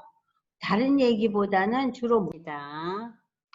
성전 낙성식에 이제 그 제물을 올리고 이제 그 하나님 앞에 이제 이 솔로몬이 이제 절기를 지키는 장면들이 나와요. 그런데 여기서 11절에 보면은요. 하나님이 솔로몬에게 다시 나타나셔서 무슨 얘기를 하냐면은 솔로몬이 여호와의 전과 왕궁 건축을 마치고 솔로몬의 심중에 여호와의 전과 자기의 궁궐을 그가 이루고자 한 것을 다 형통하게 이루니라. 밤에 여호와께서 솔로몬에게 나타나서 그에게 이르시되 내가 아마 내 기도를 듣고 이곳을 택하여 내게 제사하는 성전을 삼았으니 혹 내가 하늘을 닫고 비를 내리지 아니하거나 혹 메뚜기들에게 토사를 먹게 하거나 전염병이 나서 내 백성 가운데 여행할 때 내 이름으로 일컫는 내 백성이 그들의 악한 길에서 떠나 스스로 낮추고 기도하여 내 얼굴을 찾으면 내가 하늘에서 듣고 그들의 죄를 사고 그들의 땅을 고칠지라. 또 한 번 하나님께서 솔로몬을 통해서 말씀을 주시잖아요. 응? 자, 나를 찾는. 그래도 저는 하나님 백성이죠. 하나님 소유된 백성이죠. 그러면서 하나님 앞에 돌아와서 기도하면은 용서하고 회복시키실 거라는 그런 약속의 말씀을 주셔요.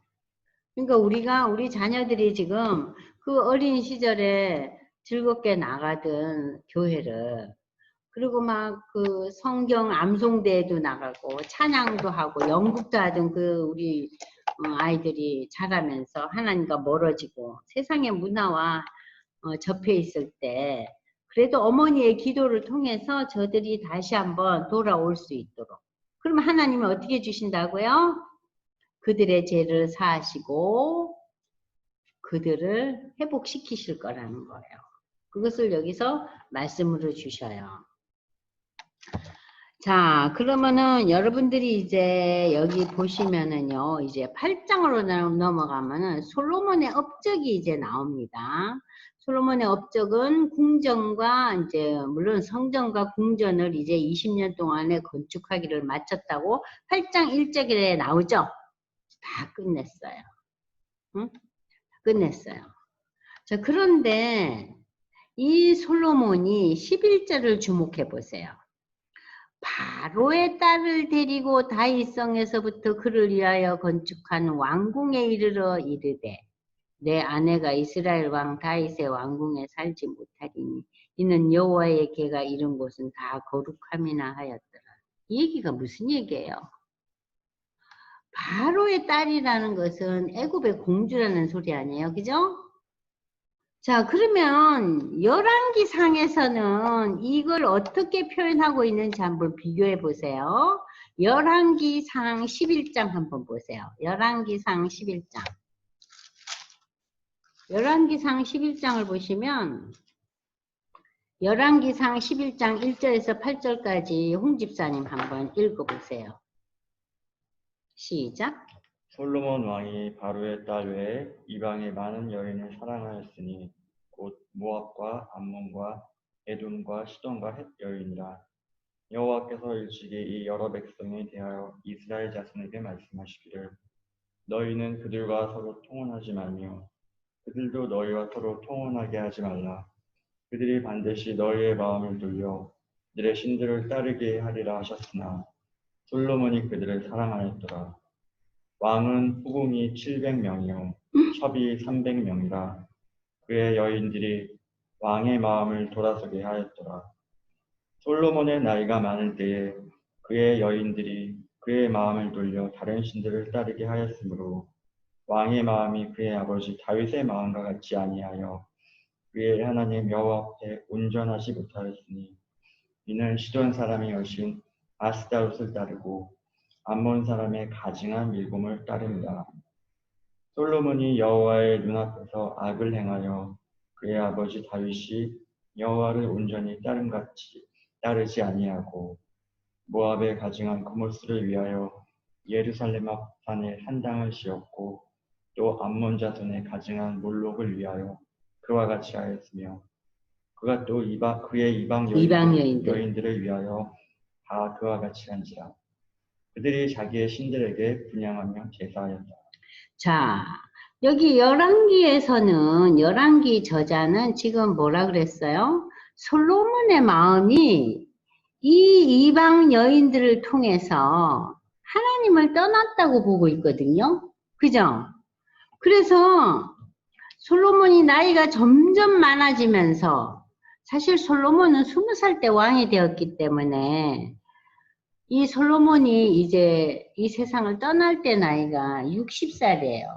사울은 80이었고 다윗은 70에 세상을 떠났거든요. 그러면 사실 솔로몬은 젊은 나이였어요.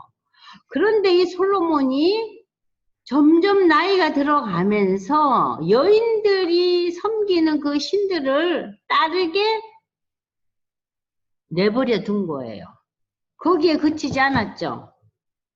왕의 마음이 아버지 다윗과 같지 않아서 본인도 시돈 사람의 신을 따르고 암몬 사람의 밀곰을 따르고 이렇게 해서 모압에 가증한 그못을 위해서 예루살렘 앞 산에 뭘 지었어요? 산당을 지었고, 응? 암몬 자손에 가증한 신 몰록을 위하여 그와 같이. 자, 이렇게 하면서 이 예루살렘이 하나님을 섬기는 거룩한 지역이 아니라 이제 완전히 그야말로 혼합주의적인 신앙 체계가 세워진 거예요. 누구 때부터? 솔로몬 때부터. 예? 근데 지금 역대기 기자는 이 부분에 대해서 열왕기처럼 기록하고 있지 않아요. 자, 이 바로의 딸이 다윗의 왕궁에 살기가 좀 좋지가 않아서, 왜냐하면은 다른 신을 섬기니까. 그러니까는 이 이방에서 온 공주마마들은 새로운 집을 지어주고 따로따로 살게 했어요. 그러면서 산당도 지어주고 그들이 섬기는 신을 하나 둘씩 인정하고 묵인하고 나중에 열왕기에 의하면 어때요? 함께 솔로몬도 거기 가서 분향을 한 거예요. 근데 역대기 기자는 그런 얘기 안 해요. 그냥 여호와의 궤가 있는 거룩한데 그이들이 거기 있기는 좀 뭐하더라 이런 식으로 표현을 한 거예요. 그러면서 솔로몬이 그래도 그 공주나 그 왕비들을 다른 곳에 살게 하고 여호와의 제단에서 하나님께 번제를 드렸다. 그러면서 나름대로 솔로몬이 신앙을 그래도 지켜간 것들을 이렇게 얘기를 하고 있어요. 자, 그러면 여러분들이 지금 프린트를 보세요. 프린트 44페이지. 프린트 다 없는 분들은 제가 여기를 펼쳐 드릴게요. 화면 44페이지 보시면은요. 통일왕국 분열의 요인과 결과 나오죠. 그죠? 그러면 솔로몬의 배교 행위. 솔로몬이 하나님을 외면하고 시돈 사람의 여신 아스타롯과 모압의 신 그모스와 암몬 자손의 신 밀곰을 숭배한다. 솔로몬은 다윗 언약을 지키지 않았다. 하나님만을 섬기지 않은 거죠. 솔로몬의 제약이 된 하나님의 심판이 열왕기상에는 나단 선지자에 의해서 예언되고 있어요. 이 나라를 내게서 빼앗아 내 신하에게 주리라. 이 예언이 솔로몬의 아들 르호보암 시대 때 성취되어서 르호보암과 여로보암에 의해서 북왕국과 남왕국으로 분리되죠, 왕국이. 그죠? 그런데 이러한 그 나단 선지자에 대한 심판의 예언들이 열왕기서에는 나타나고 있지만 역대기에는 없어요. 그 다음에 이제 하나님의 주권적 섭리라고 그랬어요. 이방 여인들 간의 결혼으로 비빈들이 섬기는 우상들이 들어오면서 그는 비빈들과 함께 우상을 섬기고 한편으로는 하나님을 바라보는 혼합주의적인 신앙에 빠지고 만다. 누가? 솔로몬이. 이로 인해 점점 더 하나님과 멀어지고 우상 숭배가 심해지자 하나님께서 징계하심으로 통일왕국은 분열왕국이 되고 만다. 자, 솔로몬의 아들 르호보암의 재앙. 여로보암과 솔로몬 시대의 지도자들의 충고를 묵살하고 함께 자란 청년들의 의견을 쫓았죠. 이 르호보암이 그러니까 아버지 시대 때의 그 충신들, 나이 드신 분들의 이야기를 완전히 묵살해버리고 자기 또래 젊은이들의 이야기를 듣는 거예요. 그는 나라가 경고하자 하나님의 율법을 버리고 이스라엘 백성들도 이를 따름으로 인해서 온 백성들이 하나님으로부터 멀어졌다. 르호보암은 자기의 의지와 자기의 생각대로 나라를 다스리는 거예요. 응? 자, 다윗은 중년기에 밧세바 사건으로 의해서 죄에 빠지고 말았지만 노년에 들어서 자신의 인생을 다시 돌아보면서 하나님과의 관계를 돈독히 하면서 이제 이 다윗은 그 성전 건축을 준비하잖아요. 그러나 솔로몬은 나이 들면서 점점 더 신앙적인 타락에 빠져들고 말았어요. 열왕기 저자는 왕국 분열의 초점을 솔로몬에게 맞추고 그의 우상 숭배에 대해서 기록하였습니다. 그러나 역대기는 솔로몬의 지혜와 부, 명성 등을 기록하면서 우상 숭배에 대한 기록은 전혀 없고 아들 르호보암의 제약을 더 크게 부각시키고 있습니다. 이는 열왕기와 역대기 저자들의 관점의 차이다. 성전을 건축한 솔로몬을 세우면서 바벨론 포로에서 돌아온 자들과 이스라엘 백성들에게 스룹바벨 성전 재건을 앞두고 모두에게 용기와 힘을 실어주기 위해서 저자는 솔로몬의 타락성을 언급하지 않고 있습니다. 자, 이해되셨어요? 그래서 이 여러분들이 열왕기서와 역대기서를 다 읽어보셔야 돼요. 그러니까 역대기에서는 하나의 그 관점이 아주 그냥 굉장히 짙게 어디에다 줬어요? 성막에, 언약에, 성전을 짓는 거. 여기에다가 굉장히 중점을 줬어요. 그런데 열왕기서는 어때요? 저들이 얼마나 하나님 앞에 헌신했느냐, 바른 신앙을 지켰느냐, 그것을 왕마다 다 따지고 보잖아요. 열왕기서, 그죠? 북왕조, 남왕조 하나하나 다윗을 따랐다. 또 북왕조의 어느 왕은 진의 초대왕 여로보암의 길을 쫓아가서 하나님을 섬기지 않았다. 여로보암의 길을 쫓는 게 뭐예요? 두 마리 송아지를 쫓는 거 아니에요. 그죠? 금송아지를. 응? 자, 그 다음에 이제 여러분들이 이제 9장에 가면요. 유명한 스바 여왕에 대한 얘기가 나와요. 자, 솔로몬은 스바 여왕이 찾아와서 너무 스바 여왕이 솔로몬에 대한 그 소문을 많이 들은 거예요. 지혜롭고 영특하고 하나님을 섬기는 자로서 이 나라가 부강하고, 그러니까 이 스바 여왕이 온갖 선물을 다 들고 이 솔로몬을 찾아와서 만나자마자 자기가 평소에 가지고 있던 여러 가지 그 인생의 삶에 있어서의 질문을 던져요. 그랬더니 2절에 솔로몬이 그가 묻는 말에 다 대답하였으니 솔로몬이 몰라서 대답하지 못한 것이 없었더라. 와. 그랬더니 이 스바의 여왕이 뭐랍니까? 왕께 말하되 내가 내 나라에서 당신의 행위와 당신의 죄에 대해서 들은 소문이 다 진실하네요. 다 맞네요. 이게 소문이 아니네요. 응? 나는 그 소문을 믿지도 않았는데 어머 그게 아닙니다. 당신의 지혜가 대단합니다. 그러면서 이 이방 여인이 뭐라 그래요? 이방의 여인이 와서 당신의 하나님 여호와를 송축할지로다. 하나님이 당신을 기뻐하시고 그 자리에 올리사 당신의 하나님 여호와를 위하여 왕이 되게 하셨도다. 당신의 하나님이 이스라엘을 사랑하사 영원히 경고하게 하시려고 당신을 세워 그들의 왕으로 삼아 정의와 공의를 행하게 하셨도다. 참 이렇게 그 솔로몬이 가진 그런 특별한 그 명성, 솔로몬이 가진 특별한 그 상황에 대해서 역대기는 잊지 않고 이 스토리를 전개하고 있어요. 자, 그리고 이제 9장 후반부에서는 솔로몬의 재산과 지혜를 보니까요. 어떤 나라에서도 솔로몬 시대 때 만들었던 것 같은 그런 뭐 순금으로 방패를 만들었다죠. 자, 보세요. 방패는요, 참 크잖아요. 이런 뭐 반지나 팔찌나 목걸이하고 다르죠? 방패는 어때요? 엄청나게 금이 많이 들어갈 거 아니에요. 전쟁에서 쓰는 방패인데. 근데 그 방패를 뭘로 만들었어요? 금으로 만들었대요. 그러니까 이 시대가 솔로몬 왕이 마시는 그릇은 금이고, 레바논 나무 궁의 그릇들도 다 레바논의 그 나무로 만들었던 그 백향목들, 거기서 쓰는 그릇도 다 순금.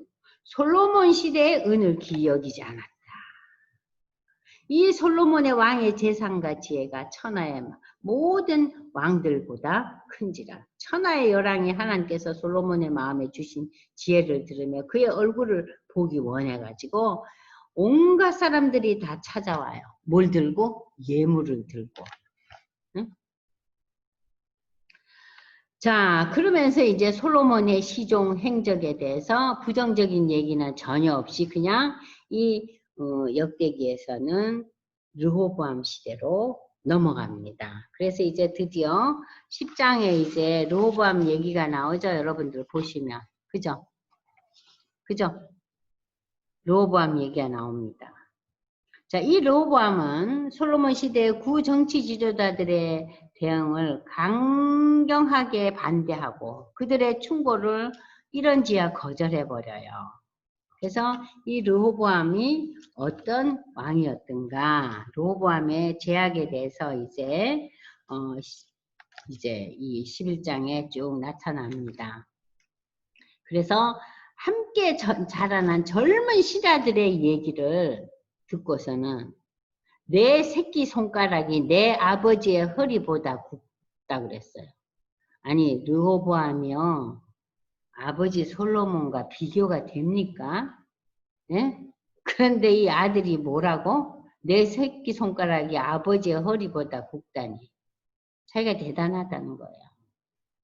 그러면서 내 아버지가 성전 짓느라고 너무 돈을 많이 썼다. 너희에게 무거운 멍에를 매게 하였으나 이제 나는 너희의 멍에를 더욱 무겁게 해서 내 아버지는 가죽 재축으로 너희를 쳤지만 나는 11절에 뭘로 찐다고요? 정갈 채찍으로 하리라. 채찍에 뭐를 달아요? 정갈을 달아서 이 정갈이 사람을 이렇게 치면 이렇게 물어뜯게. 에? 정갈이 그 뱀 종류 아니에요? 자, 이렇게 포악한 솔로몬의 아들이 이제 왕이 되고 났으니 이 나라가 지금 어떻게 됐겠어요? 참 엉망이 됐겠죠. 말할 필요가 없죠. 그래서 드디어 11장에 가서 이 남유다와 북이스라엘 왕국으로 이제 왕국이 분열되는 것이 이제 11장 1절에서 4절까지 한번 홍 집사님 읽어보세요. 르호보암이 예루살렘에 이르러 유다와 베냐민 족속을 모으니 백한 용사가 18만 명이라. 이스라엘과 싸워 나라를 회복하여 르호보암에게 돌리려 하더니 여호와의 말씀이 하나님의 사람 스메아야에게 임하여 이르시되 솔로몬의 아들 유다 왕 르호보암과 유다와 베냐민에 속한 모든 이스라엘 무리에게 말하여 이르기를 여호와께서 이같이 말씀하시기를 너희는 올라가지 말라. 너희 형제와 싸우지 말고 각기 집으로 돌아가라. 이 일이 내게로 말미암아 난 것이라 하셨다라 하신지라. 그들이 여호와의 말씀을 듣고 돌아가고 여로보암을 치러 가던 길에서 되돌아왔더라. 자, 그러니까 여로보암 시대 때 이제 나라는 완전히 북쪽과 남쪽으로 분열된 것이 열왕기에는 굉장히 상세하게 나와 있었잖아요. 근데 지금 역대기는 별로 그 얘기가 상세하게 나와 있지 않아요. 그러면서 그냥 갑자기 11장에 와서 북쪽 이스라엘 진영과 남쪽 유다 진영에서 이제 문제가 생기니까 이 남쪽 유다의 그 르호보암을 따르는 자들이 북쪽을 쳐버리자. 전쟁을 일으키자. 응? 그러면서 우리가 다 이제 다시 흡수할 수 있도록 전쟁을 일으키자. 그러니까 지금 하나님께서 이제 그 선지자를 통해서 말씀을 주시잖아요. 응? 북쪽 그 이스라엘, 북이스라엘 왕국으로 올라가지 마라. 싸움하지 말라는 거예요. 그러면서 4절에서 지금 홍시점 읽었죠? 이 일이 내게로 말미암아 난 것이니라. 너희가 싸우고 그럴 게 아니라 응? 너희가 두 개로 쪼개져 있는 이것이 내 뜻이라는 거예요. 내 뜻이라는 거예요. 내가 만든 일이라는 거예요. 여기에서 내포하고 있는 의미는 뭡니까? 우리가 조금 전에 읽었잖아요. 프린트에서 보셨죠? 자, 솔로몬 시대 때 일어났던 여러 가지 제약이 하나님의 마음에 이제 이 나라를 찢는다 그랬잖아요. 그죠? 찢는다 그러면서 여기서 이것은 이렇게 북쪽과 남쪽이 갈라져 있는 이것. 근데 니네 남쪽의 그 유다가 북이스라엘 왕국을 쳐서 저들을 다 흡수하고 다시 통일왕국으로 하겠다고 하는 거 하지 말라 그런 거예요. 이렇게 분열된 것이 누가 한 일이라고? 하나님이 하신 일이다. 그러면서 올라가지 말라. 그들이 여호와의 말씀을 듣고 돌아가고 여로보암을 치러 가던 길에 되돌아왔더라. 여로보암은 북왕국의 왕이잖아요. 그죠? 자, 이렇게 해서 지금 이제 유다, 남유다 왕국과 북이스라엘 왕국은 확실하게 나눠져 있었어요. 그리고 이제 르호보암의 그 뒤를 이어서 자 보십시오. 자 르호보암은 아들 아비야를 후계자로 세웠는데 자 12장을 보니까 르호보암의 나라가 견고하고 세력이 강하지매 그가 여호와의 율법을 버리니 온 이스라엘이 본받은지라. 자, 온 이스라엘이 본받았다는 얘기는 뭐예요? 온 이스라엘이라는 것은 남유다 왕국뿐만 아니라 북왕국까지도 몽땅 다 하나님의 율법을 버렸어요. 그들이 여호와께 범죄하였으므로 르호보암 왕 제5년에 애굽 왕 시삭이 예루살렘을 치러 옵니다. 응? 참 어려운 일이 이제 벌어지는 거예요. 응? 자, 그러면서 이제 12장에서 이제 전쟁이 일어나죠. 자, 그래서 이제 그 시삭의 손에 넘겼노라고 이제 이 얘기가 이렇게 하나님께서 말씀하시니까 이스라엘 반백들과 이 왕이 스스로 겸비하여 이르되 여호와는 의로우시며 하나님께서 그들이 스스로 겸비함을 그러니까는 우리가 잘못했다 하는 것을 보신지라 여호와의 말씀이 스마에게 임하여 선지자 스마에게 임하여 이르시되 그들이 스스로 겸비하였으니 내가 멸하지 아니하고 저희를 조금 구원하여 나의 노를 시삭의 손을 통하여 예루살렘에 쏟지 아니하리라. 그러나 그들이 시삭의 종이 되어 나를 섬기는 것과 세상 나라들을 섬기는 것이 어떠한지 알게 되리라. 애굽 왕 시삭이 올라와서 예루살렘을 치고 여호와의 전 보물과 왕궁의 보물을 모두 빼앗고 솔로몬이 만든 금방패도 빼앗아 갔어요. 그래서 이미 르호보암 왕이 그 빼앗긴 그 금방패 대신에 뭘로 대수 만들었다고요? 노수로 만들었어요. 이제 나라가 기울기 시작하는 거죠. 왕이 여호와에 들어갈 때마다 경호하는 자가 그 방패를 들고 갔다가 경호실로 도로 가져갔더라. 그러나 르호보암이 살아생전 스스로 겸비하였고 유다에 선한 일도 있으므로 하나님께서 노를 돌이키사 이 나라를 멸망에 빠뜨리지는 않았더라. 자, 르호보암에 이어서 이제 그 아들 아비야가 이제 왕이 되었는데 아비야와 여로보암과의 전쟁이 이제 드디어 일어납니다. 이 여로보암은 북왕국 아니에요, 그죠? 자, 북왕국과의 전쟁이 일어납니다. 자, 여기 보십시오.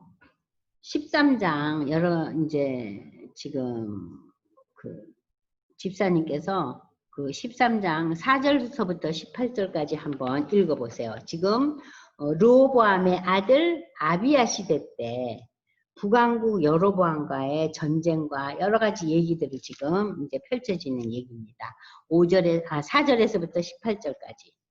아비야가 에브라임 산 중 스마라임 산 위에 서서 이르되 여로보암과 이스라엘 무리들아 다 들으라. 이스라엘 하나님 여호와께서 소금 언약으로 이스라엘 나라를 영원히 다윗과 그의 자손에게 주신 것을 너희가 알 것 아니냐. 다윗의 아들 솔로몬의 신하 느밧의 아들 여로보암이 일어나 자기의 주를 배반하고 남봉꾼과 잣대가 모여 따름으로 스스로 강하게 되어 솔로몬의 아들 르호보암을 대적하였으나 그때 르호보암이 어리고 마음이 연약하여 그들의 입을 능히 막지 못하였었느니라. 이제 너희가 또 다윗 자손의 손으로 다스리는 여호와의 나라를 대적하려 하는도다. 너희는 큰 무리요 또 여로보암이 너희를 위하여 신으로 만든 금송아지들이 너희와 함께 있도다. 너희가 아론 자손인 여호와의 제사장들과 레위 사람들을 쫓아내고 이방 백성들의 풍속을 따라 제사장을 삼지 아니하였느냐. 누구를 막론하고 어린 수송아지 한 마리와 수양 7마리를 끌고 와서 장립을 받고자 하는 자마다 허무한 신들의 제사장이 될 수 있도다. 우리에게는 여호와께서 우리 하나님이 되시니 우리가 그를 배반하지 아니하였고 여호와를 섬기는 제사장들이 있으니 아론의 자손이요 또 레위 사람들이 수종들어 매일 아침 저녁으로 여호와 앞에 번제를 드리며 분향하며 또 깨끗한 상에 진설병을 놓고 또 금잔대가 있어 그 등에 저녁마다 불을 켜나니 우리는 우리 하나님 여호와의 계명을 지키나 너희는 그를 배반하였느니라. 하나님이 우리와 함께하사 우리의 머리가 되시고 그의 제사장들도 우리와 함께하여 전쟁의 나팔을 불어 너희를 공격하느니라. 이스라엘 자손들아 너희 조상들의 하나님 여호와와 싸우지 말라. 너희가 형통하지 못하리라. 여로보암이 유다의 뒤를 둘러 복병하였으므로 그 앞에는 이스라엘 사람들이 있고 그 뒤에는 복병이 있는지라. 유다 사람이 뒤를 돌아보고 자기 앞에 적병으로 말미암아 여호와께 부르짖고 제사장들은 나팔을 부른다. 유다 사람이 소리 지르매 유다 사람이 소리 지를 때 하나님이 여로보암과 온 이스라엘을 아비야와 유다 앞에서 치시니 이스라엘 자손이 유다 앞에서 도망하는지라. 하나님이 그들의 손에 넘기셨으므로 아비야와 그의 백성이 크게 물지르니 이스라엘이 택한 병사들이 죽임을 당하고 엎드려진 자들이 50만 명이었더라. 그때 이스라엘 자손이 항복하고 유다 자손이 이겼으니 이는 그들이 그들의 조상들의 하나님 여호와를 의지하였습니다. 네, 아비야가 22절까지. 여로보암을 쫓아가서 그의 성읍들을 빼앗았으니 곧 베델과 그 동네들과 여사나와 그 동네들과 에브론과 그 동네들이다.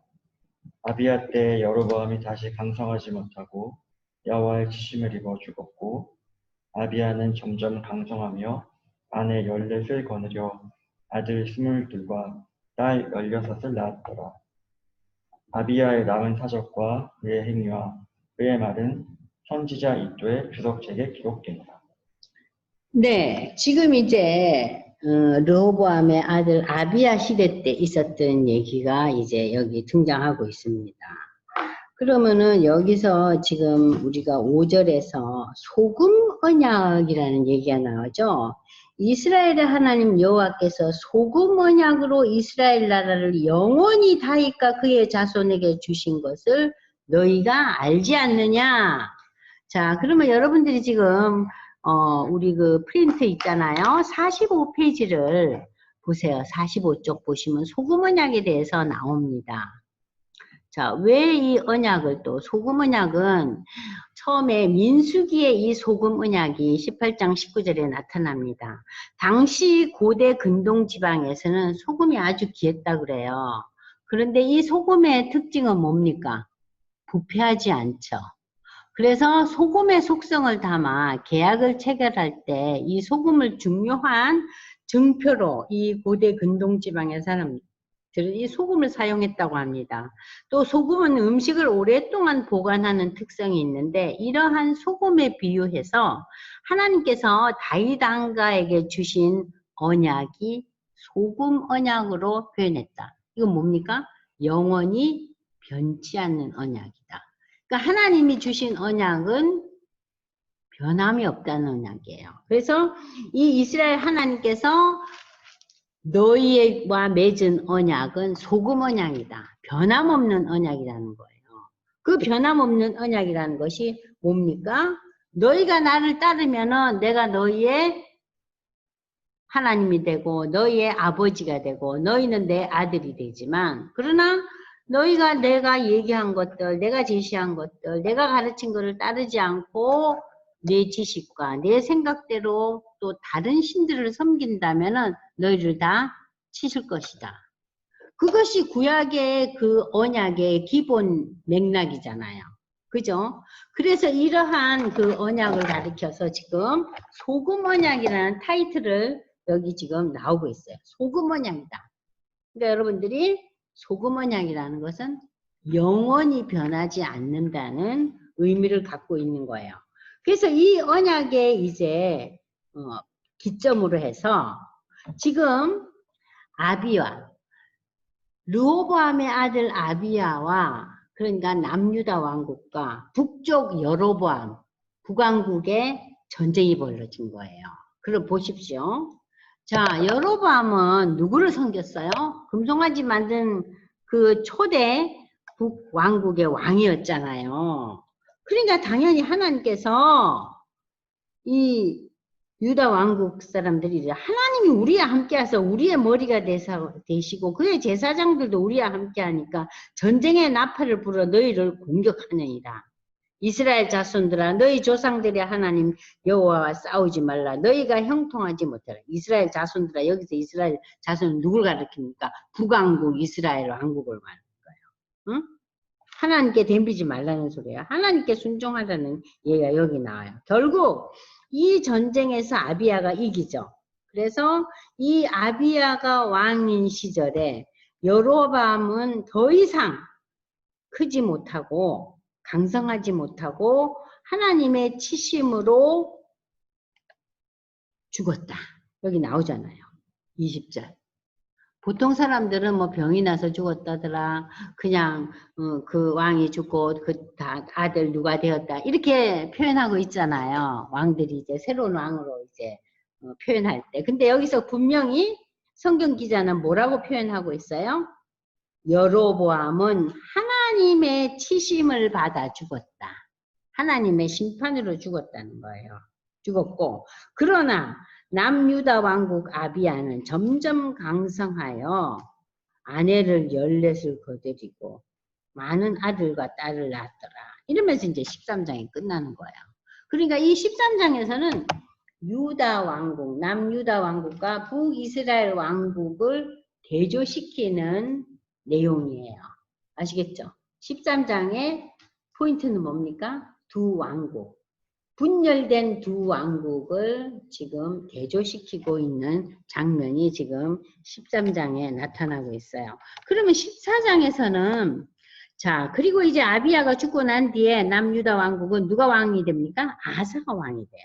그런데 이 아사는 2절에 보세요. 아사가 하나님 보시기에 선과 정의를 행할 뿐만 아니라 이방 제단과 산당과 주상을 깨뜨리고 아세라상, 그게 이게 뭐냐면요.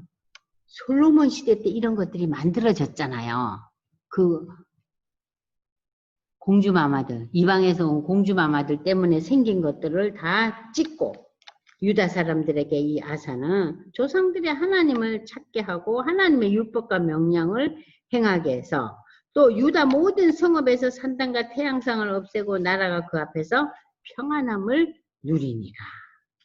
자, 이 본문은 우리에게 헛된 신들을 제거할 때 우리의 마음과 삶에서 헛된 신들을 떠나보낼 때 우리가 뭘 누립니까? 평안을 누리는 거예요. 귀신을 섬기고 잡신을 섬길 때 우리는 결코 평안함을 누릴 수가 없어요. 왜냐하면 우리는 하나님의 형상으로 지음을 받은 존재이기 때문에 하나님을 바라봐야지 하나님을 적대하고 대적하는 우상이나 잡신을 섬기면 평안을 누릴 수가 없다는 거죠. 자, 이렇게 유다의 그 아사 왕은 신앙적인 개혁을 일으켜서 이 땅에 평안을 줬어요. 자, 이렇게 이제 아사에 대한 얘기들이 나오고, 그때 이제 구스 사람이 이제 이 남유다 왕국을 치루었을 때, 11절 보세요. 아사가 하나님께 부르짖어 이르되 여호와여 힘이 강한 자와 약한 자 사이에는 주밖에 도와줄 이가 없사오니 우리 하나님 여호와여 우리를 도우소서.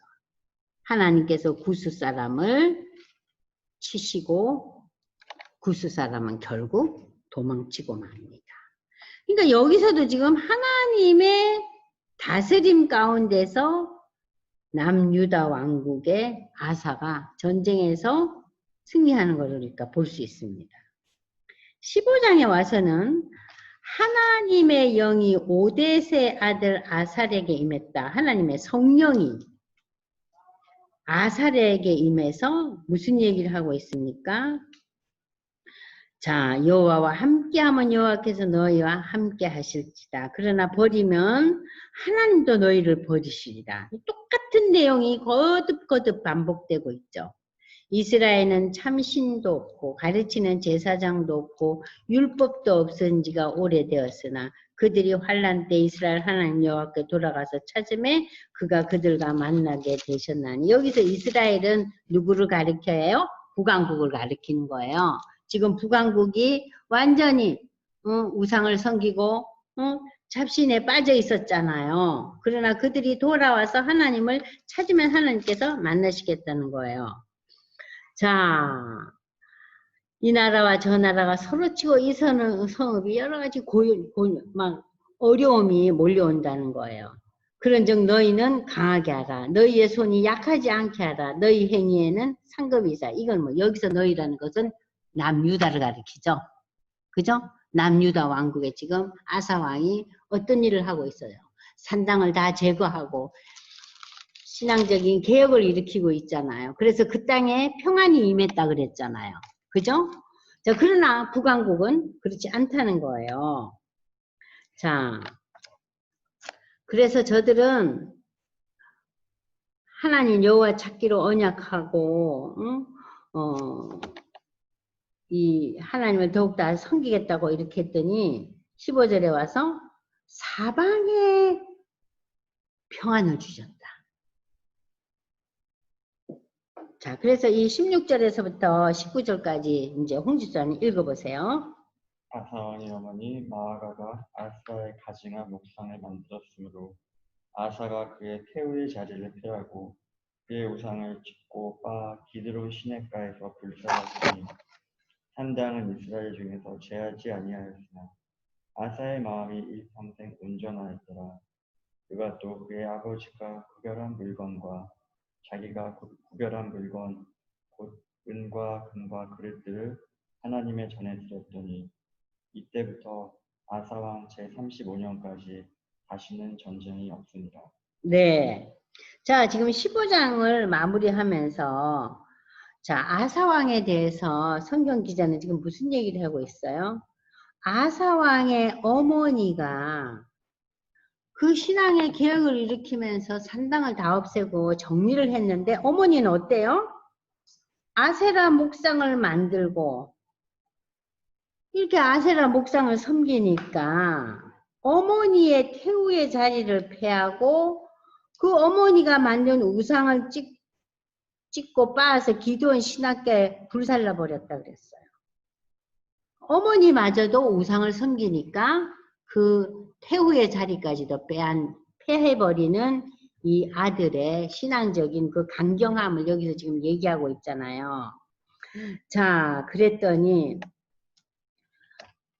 아사의 마음이 일평생 온전하였더라. 아사의 마음이 일평생 온전, 하나님의 다스림을 받았다더라. 자, 이 얘기가 나오고 있어요. 이때부터 아사왕 35년까지 전쟁이 없었다. 그러나 16장에 와서 아사가 문제를 일으킵니다. 이 신앙적인 개혁을 일으키고 어머니까지 폐위시키는 이 아사 왕이 어떤 문제를 일으키냐면은요. 자, 보십시오. 17절에 성견자 하나니가 유다왕 아삭에 나와서 왕이 아람 왕을 의지하고 왕의 하나님 여호와를 의지하지 아니하였다. 아람이 쳐들어왔는데 아니 아람의 사람 아람하고 아람에게 뭘 보내면서 아람한 베나단에게 곡물을 보내는 거예요. 금을 보내고 은을 보내고. 응? 자, 이스라엘 왕 바사가 쳐들어오니까 이 아사는 북쪽과의 전쟁에서 이기기 위해서 누구를 불러들여요? 이방 왕 누구를 불러들였어요? 예? 누구를 불렀어요? 아람 왕을 불러들이고 도와줘. 그래서 저 북왕국을 쓰러뜨리자. 그러니까는 자기네 민족 간의 전쟁이잖아요. 그죠? 그런데 지금 아람을 부르니까 선견자가 나타나가지고 선견자나 선지자는 똑같은 얘기입니다. 자, 하나님의 말씀을 대언하는 이 선견자, 선지자가 왜 아람 왕을 의지하느냐? 왕의 하나님을 의지해야지. 그러면서 야단을 치는 거예요. 응? 자, 그래서 왕이 여호와를 예전에 구스 사람과의 전쟁에서 의지했을 때 하나님께서 당신의 손을 들어주지 않았는가? 여호와의 눈은 온 땅을 두루 감찰하사 전심으로 자기에게 항하는 자들 위해서 능력을 베푸시나니 이 일은 왕이 망령되에 행하였은즉 이부터는 왕에게 전쟁이 있으리라. 그래서 아사 왕이 이 선견자의 말을 열받아가지고 옥에 가둬버렸어요. 응? 자, 그래서 이제 아사가 이렇게 실수를 하고 두 번째 실수를 또 일으킵니다. 아사가 죽기 전에 병이 났어요. 그의 발이 병들어 매우 위독했지만 병이 들었을 때 그가 하나님께 기도하지 않고 의원들에게 내 병을 고쳐달라고 매달리는 거예요. 그래서 아사는 결국 왕이 된 지 41년, 그러니까 2년 동안 그 발에 그 고통을 겪다가 결국 죽고 맙니다. 그래서 이 아사 왕은 참 신앙적인 그러한 그 아름다운 모습으로 왕위를 이어나갔죠. 어머니까지 폐위시키는. 그러나 말년에 가서 이렇게 돌아서요. 그래서 참 비참한 죽음을 겪고 말죠. 병이 나서 죽는 거예요. 그러니까 사람이라는 것이 일평생 동안 우리가 참 뭔가를 열심히 잘하는 것이 계속 이어져야 돼요. 100점이 아니더라도 100점을 추구할 것이 아니라 80점, 90점만 받더라도 이 마음의 방향이 하나님께로 지어져 있어야 되는 거예요. 하나님께 향한 마음이 100점에 꽂혀 있다 해도 이 마음이 다시 돌아서 버린다면은 100점의 의미가 없는 거죠. 우리가 우리 자녀들이나 본인들이 정말 최고의 최상의 삶을 위해서 기도할 것이 아니라 우리가 좀 부족하고 연약한 부분이 내 평생 동안 있어서 내가 만족하기가 어렵고 좀 이렇게 마음이 답답한 일이 계속 몰아닥쳐 온다 할지라도 하나님에 대한 신앙이 변함없이 내가 이 세상 떠날 때까지 계속 이어지기를 우리가 기도해야겠죠. 우리 자신뿐만 아니라 우리의 자녀들, 이웃들도. 아우, 내 친구 걔가 참 믿음이 좋았는데 나이 들어가지고 그냥 막 시들시들 하더니 교회도 안 나오고 어느 날 그냥 장례식장에 만났네. 그런 소식을 전해 들으면 안 되겠죠. 걔가 어려움에 처해 있었고 많은 고난을 겪었지만 그래도 하나님을 저버리지 않고 끝까지 하나님을 붙들고 삶을 정리했다. 이러한 소식을 우리가 서로 주고받아야 되지 않겠어요. 그것이 하나님 안에서 승리하는 삶이에요. 우리가 생각하는 승리와 하나님의 승리는 다른 거예요. 자, 그래서 우리가 지금 오늘 아사 왕까지 봤어요. 그러니까 아사 왕처럼 살아서는 안 된다는 거죠. 결론이. 아시겠죠? 네? 어머니까지 그냥 그 자리를 다 패하면서까지 신앙적인 그런 아름다운 모습을 보였던 왕이 말년에 이렇게 변해버리는 거예요. 자, 다음 주에 저희는 이제 16장까지 했고 이제 17장부터 아사의 뒤를 이을 여호사밧 왕. 여호사밧 왕은 굉장히 칭찬받은 왕이에요. 이 여호사밧 왕부터 시작해서 이제 역대기 하를 거의 끝낼 거예요. 거의 끝내고 그리고 이제 7월 첫 주에 여러분들하고 이 마무리를 할 예정입니다. 자, 좀 이해가 되셨어요? 도움이 되셨는지 모르겠네요. 기도하고 끝내겠습니다. 하나님 아버지, 늘 시간에 쫓기면서 우리가 이 가정을 읽어갑니다. 자, 그러나 이러한 시간들을 허락해 주심을 감사드립니다.